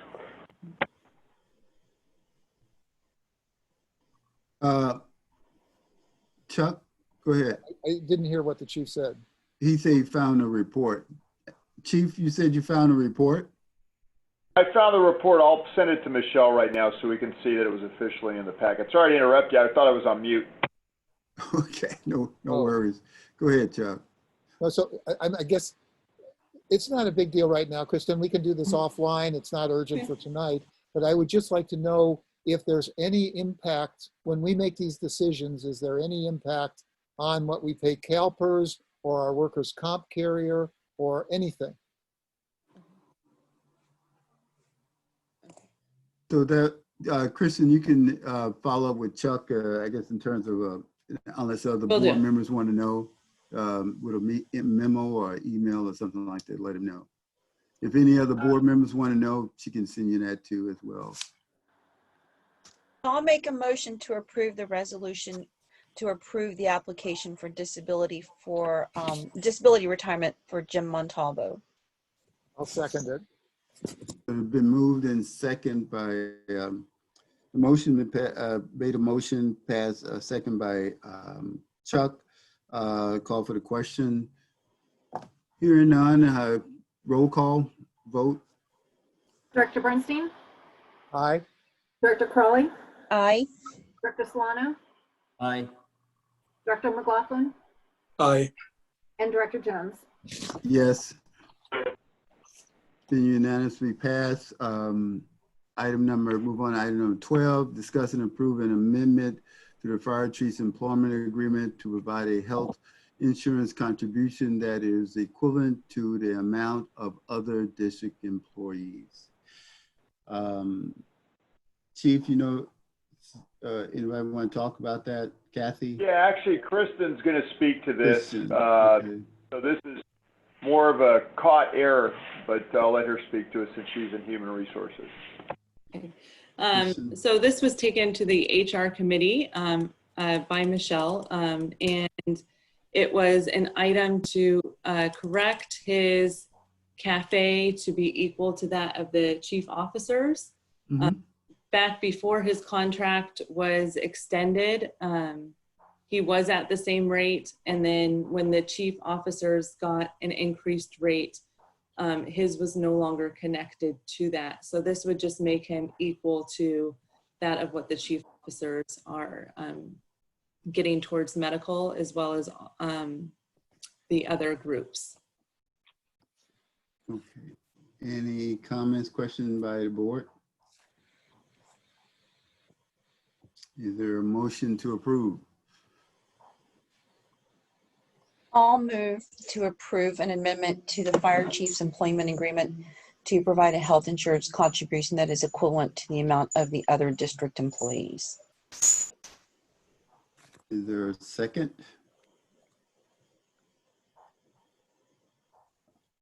I'll second that. Hearing none. Now that somebody's on mute.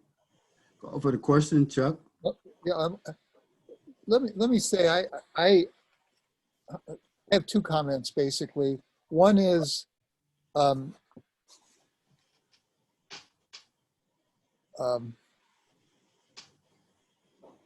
think if this were a legitimate error and so forth, and it seems that it may be, it's something that should be rectified.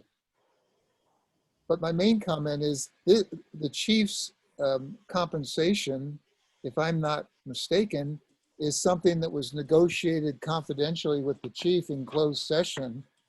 And I don't think this issue should be on the public agenda. I think this should be part of a closed compensation issue. And I'd like to see it referred to a closed session. I just don't think it's appropriate to be discussing it in open session. It's part of his compensation and so forth. Now, Eddie could correct me here. Maybe this is something that's discussed in closed session and then has to be ratified publicly or something like that. But it seems to me the discussion of the terms is a closed session item. Eddie, could you address that, please? Sure. It is appropriate, let me say, either way is appropriate, meaning it would be entirely appropriate if the board wanted this agendized for closed session discussion. It is also appropriate, or certainly permissible, to do it the way it's being done now. That is permissible as well. So let me put some context around it, Chuck, because it went to the HR committee. And so we wanted the board to, you know, kind of, we wanted to be, I at least, and I'm sure Jim wanted to be as transparent as possible, which is why it's at the board level. Let me ask Eddie though, just so I understand.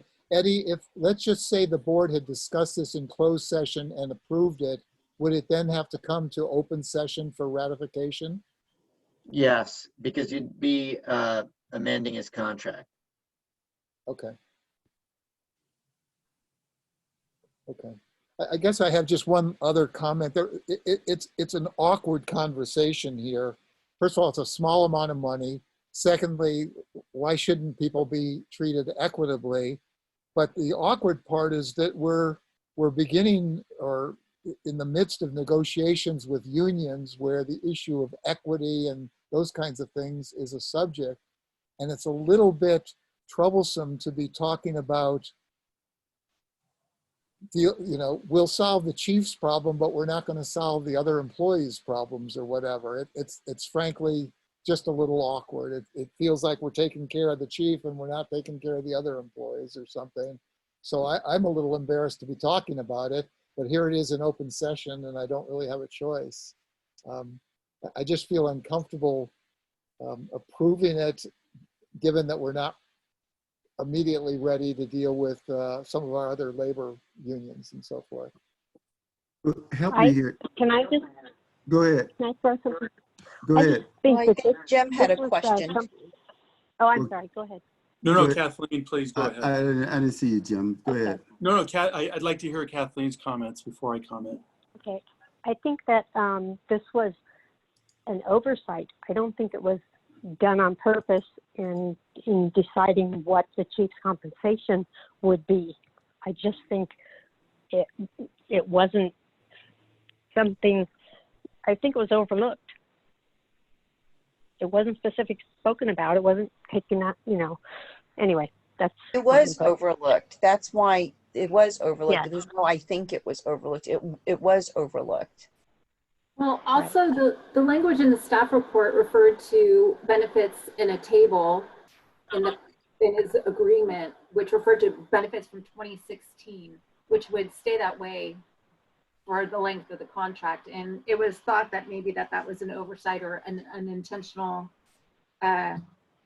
way it was written, and that the language could have been written better at the time.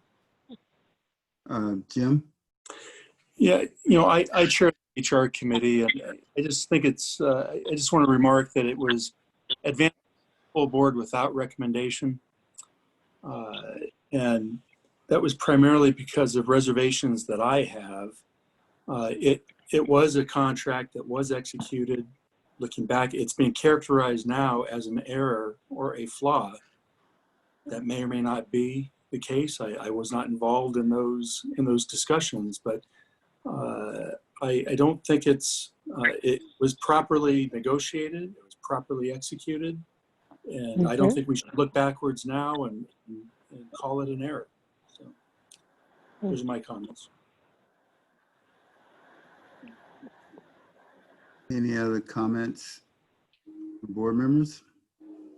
I have a question, Robert, if I could. Yes, and this you is to may. the chief. Chief, in terms of your current contract, and please don't mention numbers or anything, but you have a 3-year contract that you're under, is that correct? Correct.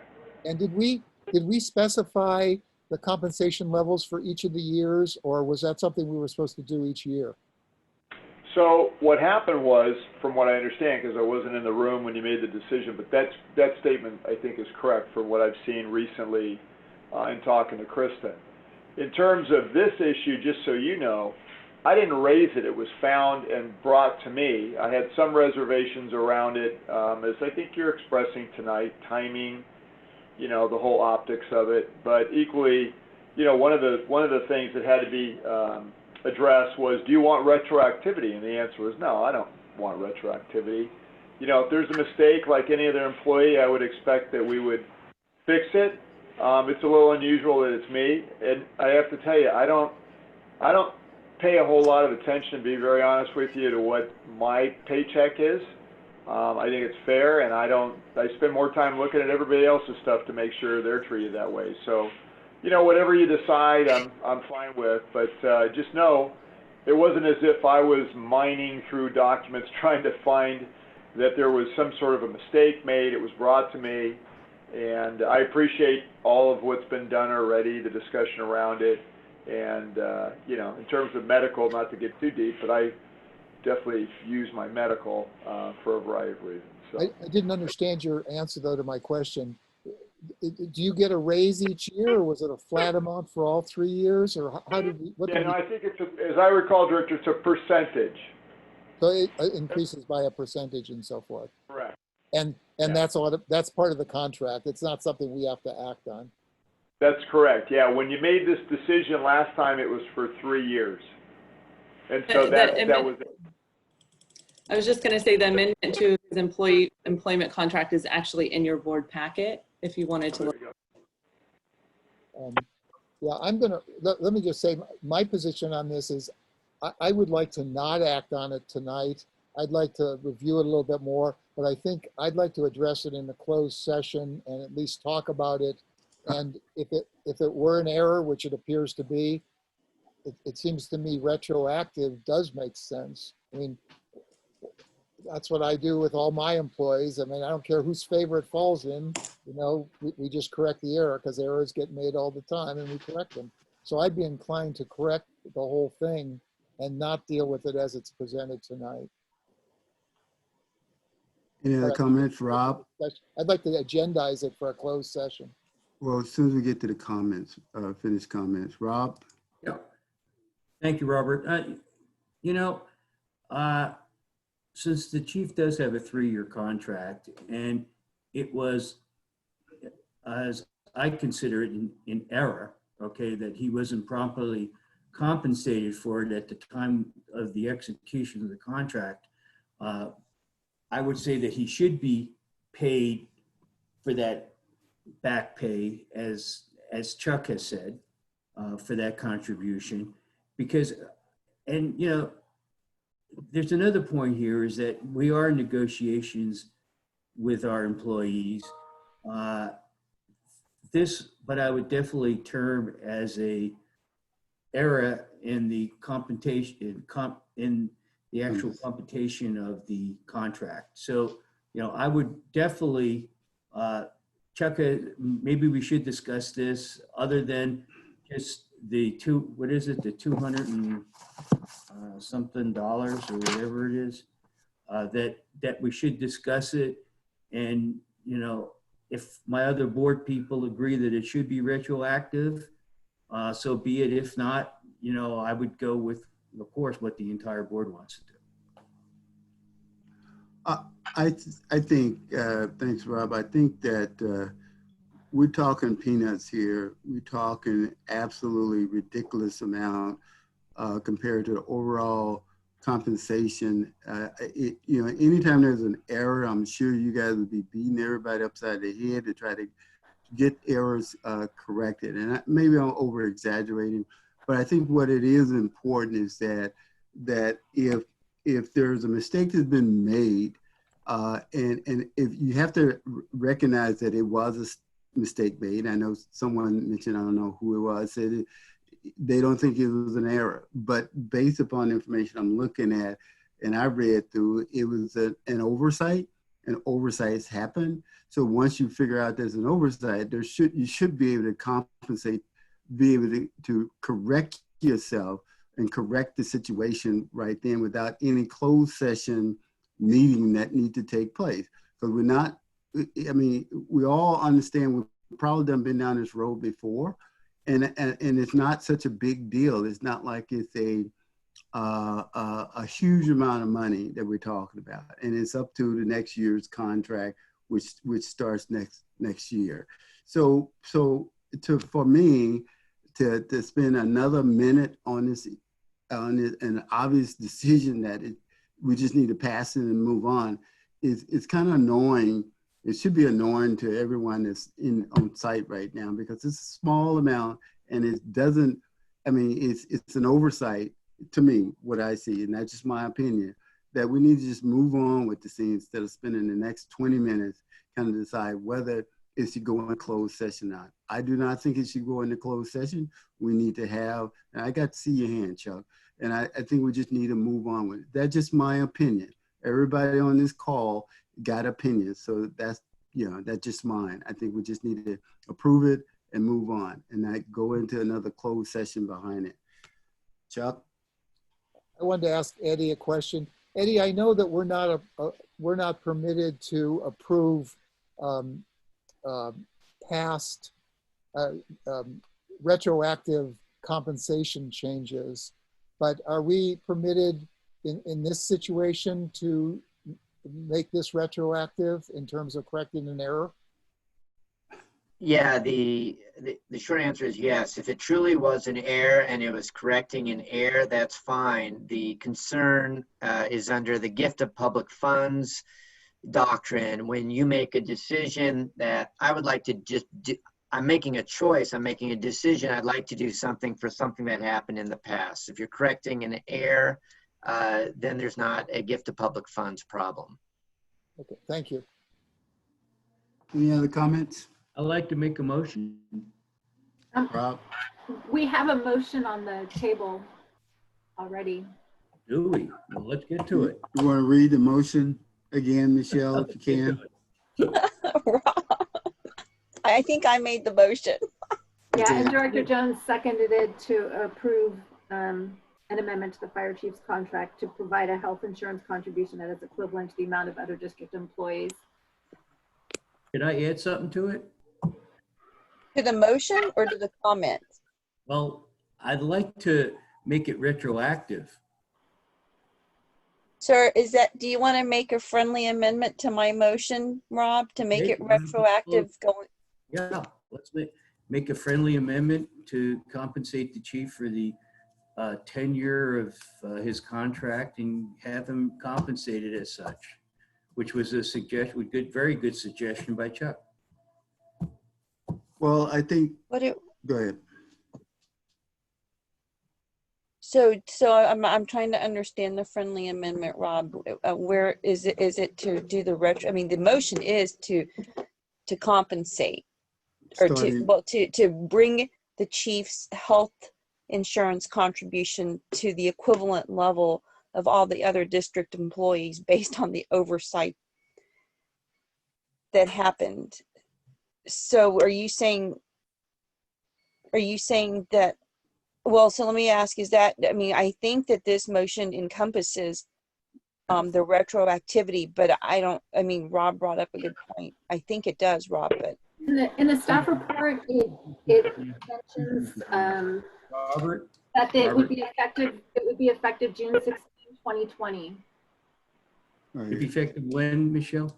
June 16, 2020. It's just tonight. moving forward. That's today. Just moving forward. So it would be moving forward from today. But Rob, do you still want to make the friendly amendment for retroactivity? So it should have retroactivity if you wanted to go back to when the error was made. When his contract. Right, when the error was made, right. Exactly. That's what I'd like to do.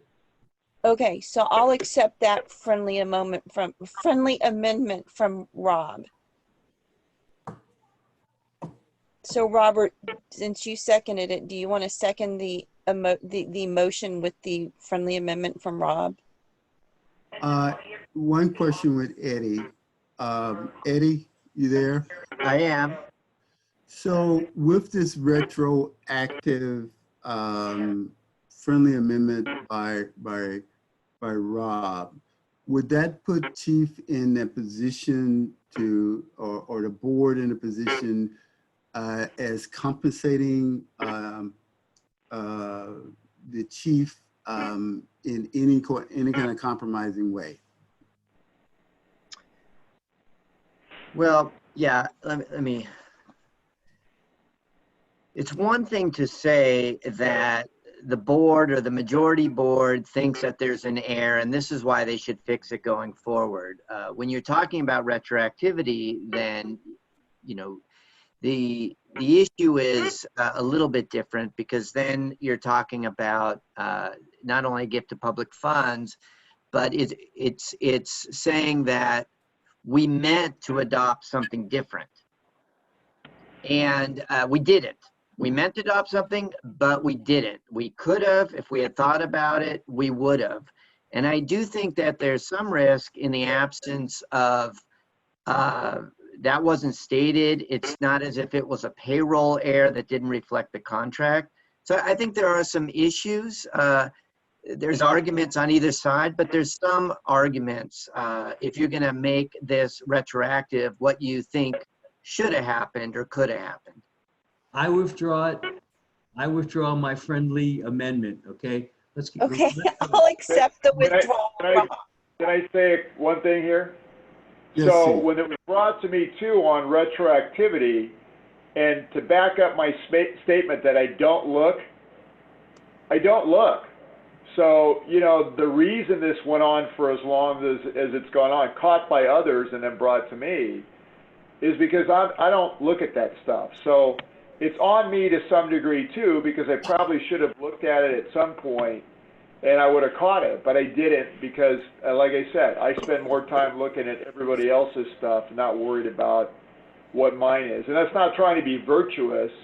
as much as, there's enough work to do around here to keep everything else running, so I don't spend my time there. So I don't expect retroactivity, and I'm glad it's actually in the open, because I don't think it would look good under the surface in a closed if it was to come out. I mean, look, I didn't bring it up. Somebody brought it to me. I get it. I appreciate it, but I don't need retro, and, we could just move on if that's your decision. So thank you. So Rob just withdrew his motion or amendment, right, Rob? Friendly. Yeah, and it's cleaner that way too. It's a lot cleaner, right? So that means that my original motion stands, right, Michelle? Yes, With Robert's second. correct. Thanks, So- Rob. Are there any other comments on this? If not, then call for a roll call vote. Director Bernstein, Aye. Director Crawley, Aye. Director Solano, Aye. Director McLaughlin, Nay. Director Jones, Aye. So it's passed 4-1. So we're moving on to item item number 13, which is the reports, requests, liaison, and committee reports of directors. Rob, you want to go first? Sure. Emergency prep met. We were discussing of course, the CCM versus all the other volunteer groups. And there's two different many different directions that we could go to. One would have CCM be the kind of the clearinghouse for all the volunteer groups. They would provide whatever information that they need and then filter it through to the fire district. There's another model where all the individual volunteer groups could, CCM would be handled as such as an individual volunteer group, go through the fire district.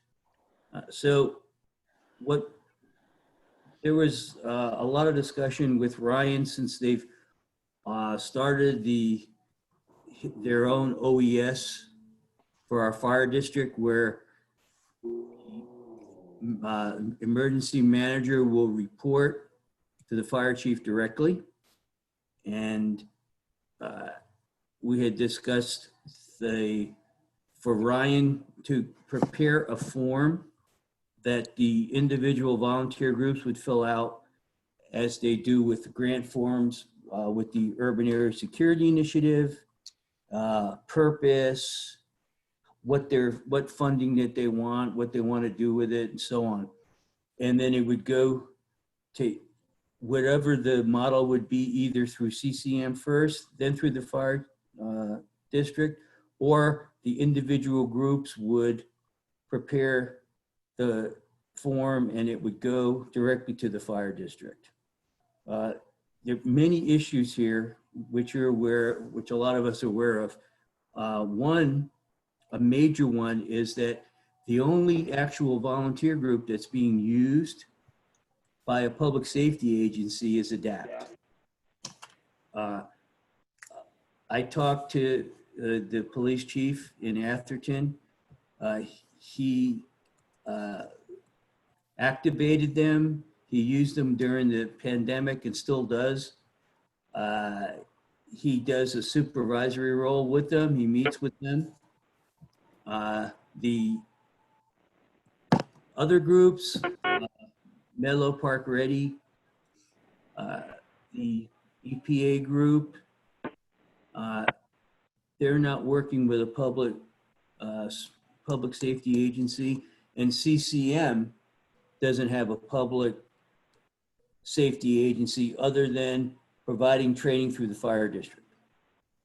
So this would be an agenda item that we could pass on next month as to see what direction the actual board wants to do involving CCM versus all the other volunteer groups. If they're going to stand alone, or if CCM is going to be the the link to the fire district. We also talked about the flyer, and I think with that flyer, there should be individual representation from the different volunteer groups. And like I said, the recap. Chuck, you want to add anything? Well, I'm looking for that list that we wrote up for Ryan. That was everything. That's all I recall. It's just that, and then a second thing when I talked to Sean was that they're looking, they had a good idea where they would want to design some type of a challenge coin to give to the volunteers for all their, hard work and dedication that they've been doing, through the district or through their different agencies. And I'm trying to find my piece of paper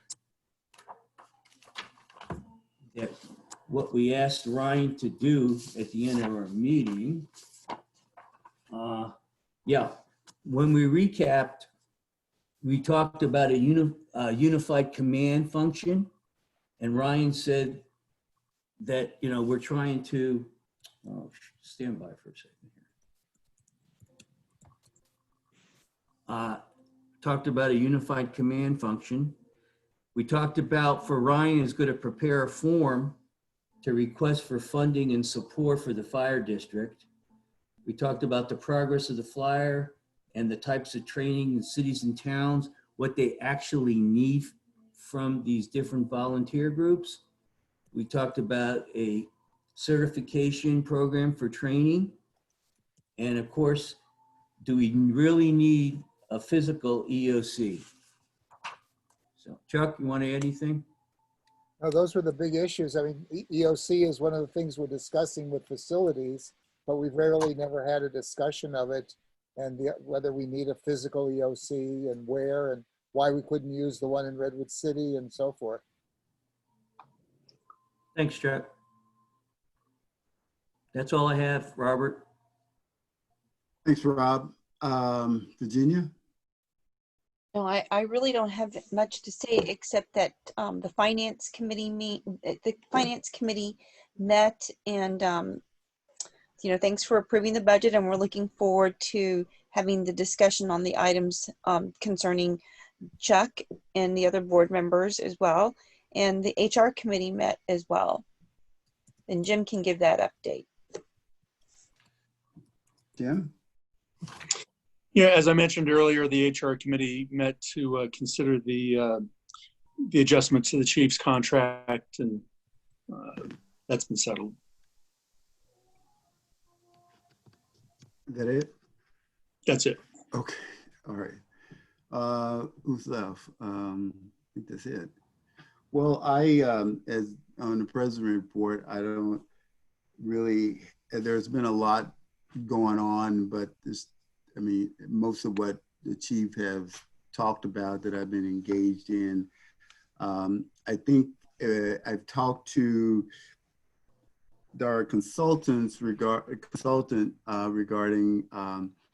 continuation of our process that we started back in, I guess, January or February, regarding our goals and trying to get those kind of board goals. And I talked to her about what that will look like in terms of as moving forward to try to get that kind of worked out and implemented, as well as looking into how to bring the board into that process. And as a board, we talked about moving that into working with the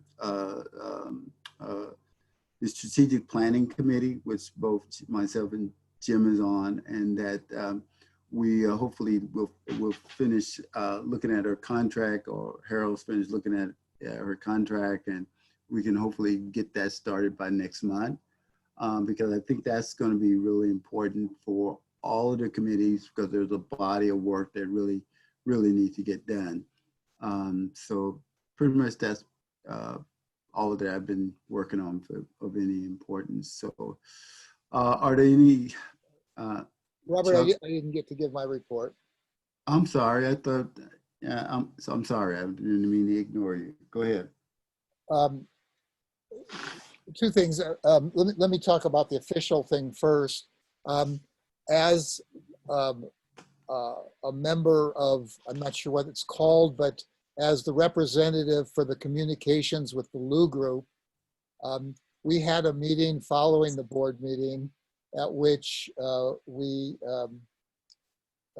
followed up on what the board had essentially approved, doing a survey to see how we should express ourselves regarding the Atherton matter. And so I attended that meeting, and we've made some progress in terms of doing that. And I have a follow-up meeting this week on it as well.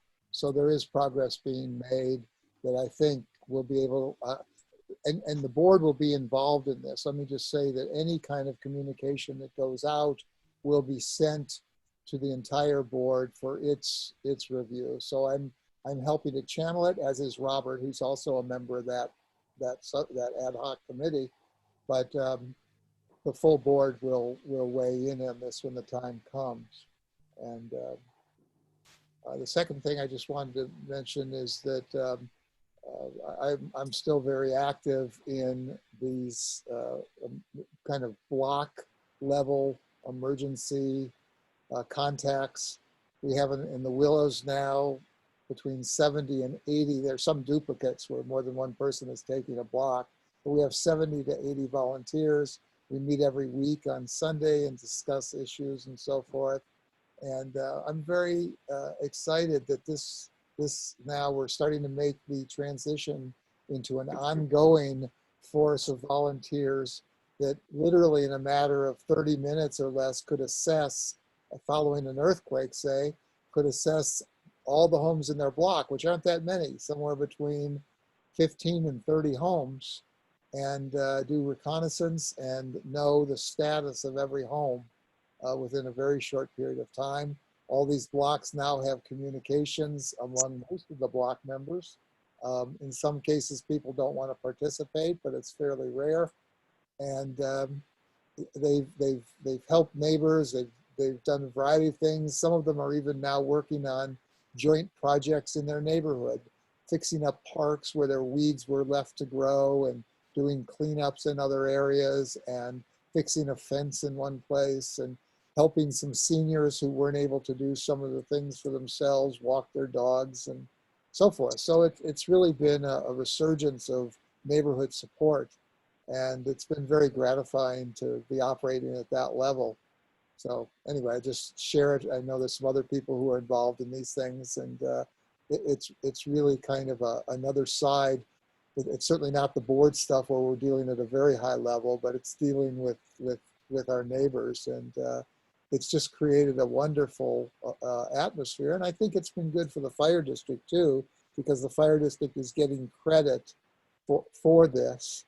And I think it's that kind of one-on-one, there's somebody around me to support, and all the terrible things that are happening, I have a network there that's behind me. And I think it really helps attach people to their communities. That's my report. Thank you. Okay. So we're moving on to number 14. I did that.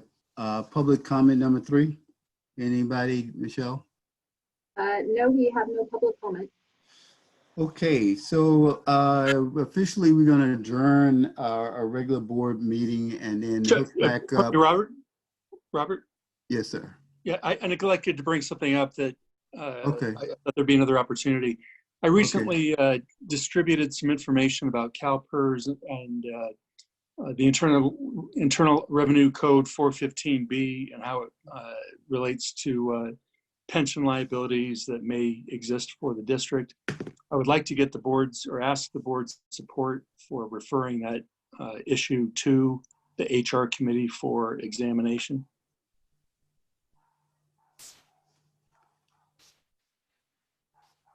should that be on a future agenda first, Jim, before we do that? Whatever the process is, I'm asking it either be placed on the agenda or referred to for review. Is it being planned? Oh, Typically, the process has been that it get placed on the agenda for future item for discussion. And if we follow the same protocol, it would go on to next month's agenda. Okay. And the I'm board fine would with- talk about it. Because typically there is a section that's on the agenda that calls for future items and et cetera. I'm not sure why it didn't show up today, but in any event, if the board's going to continue this process, that would be the normal protocol. I want to stay within the process. So if it to be placed on next month's agenda then for discussion. Okay. All right. We will. We're going back into closed session, right? Yes, Yeah, after we close out. Eddie, do you have something you want to say?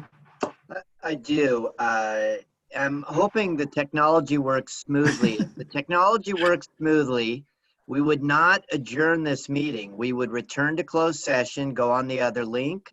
When we complete the closed session, we would then return to open session, say whether or not there is any reportable item, and adjourn the meeting. We did have we have to switch back over to an open session.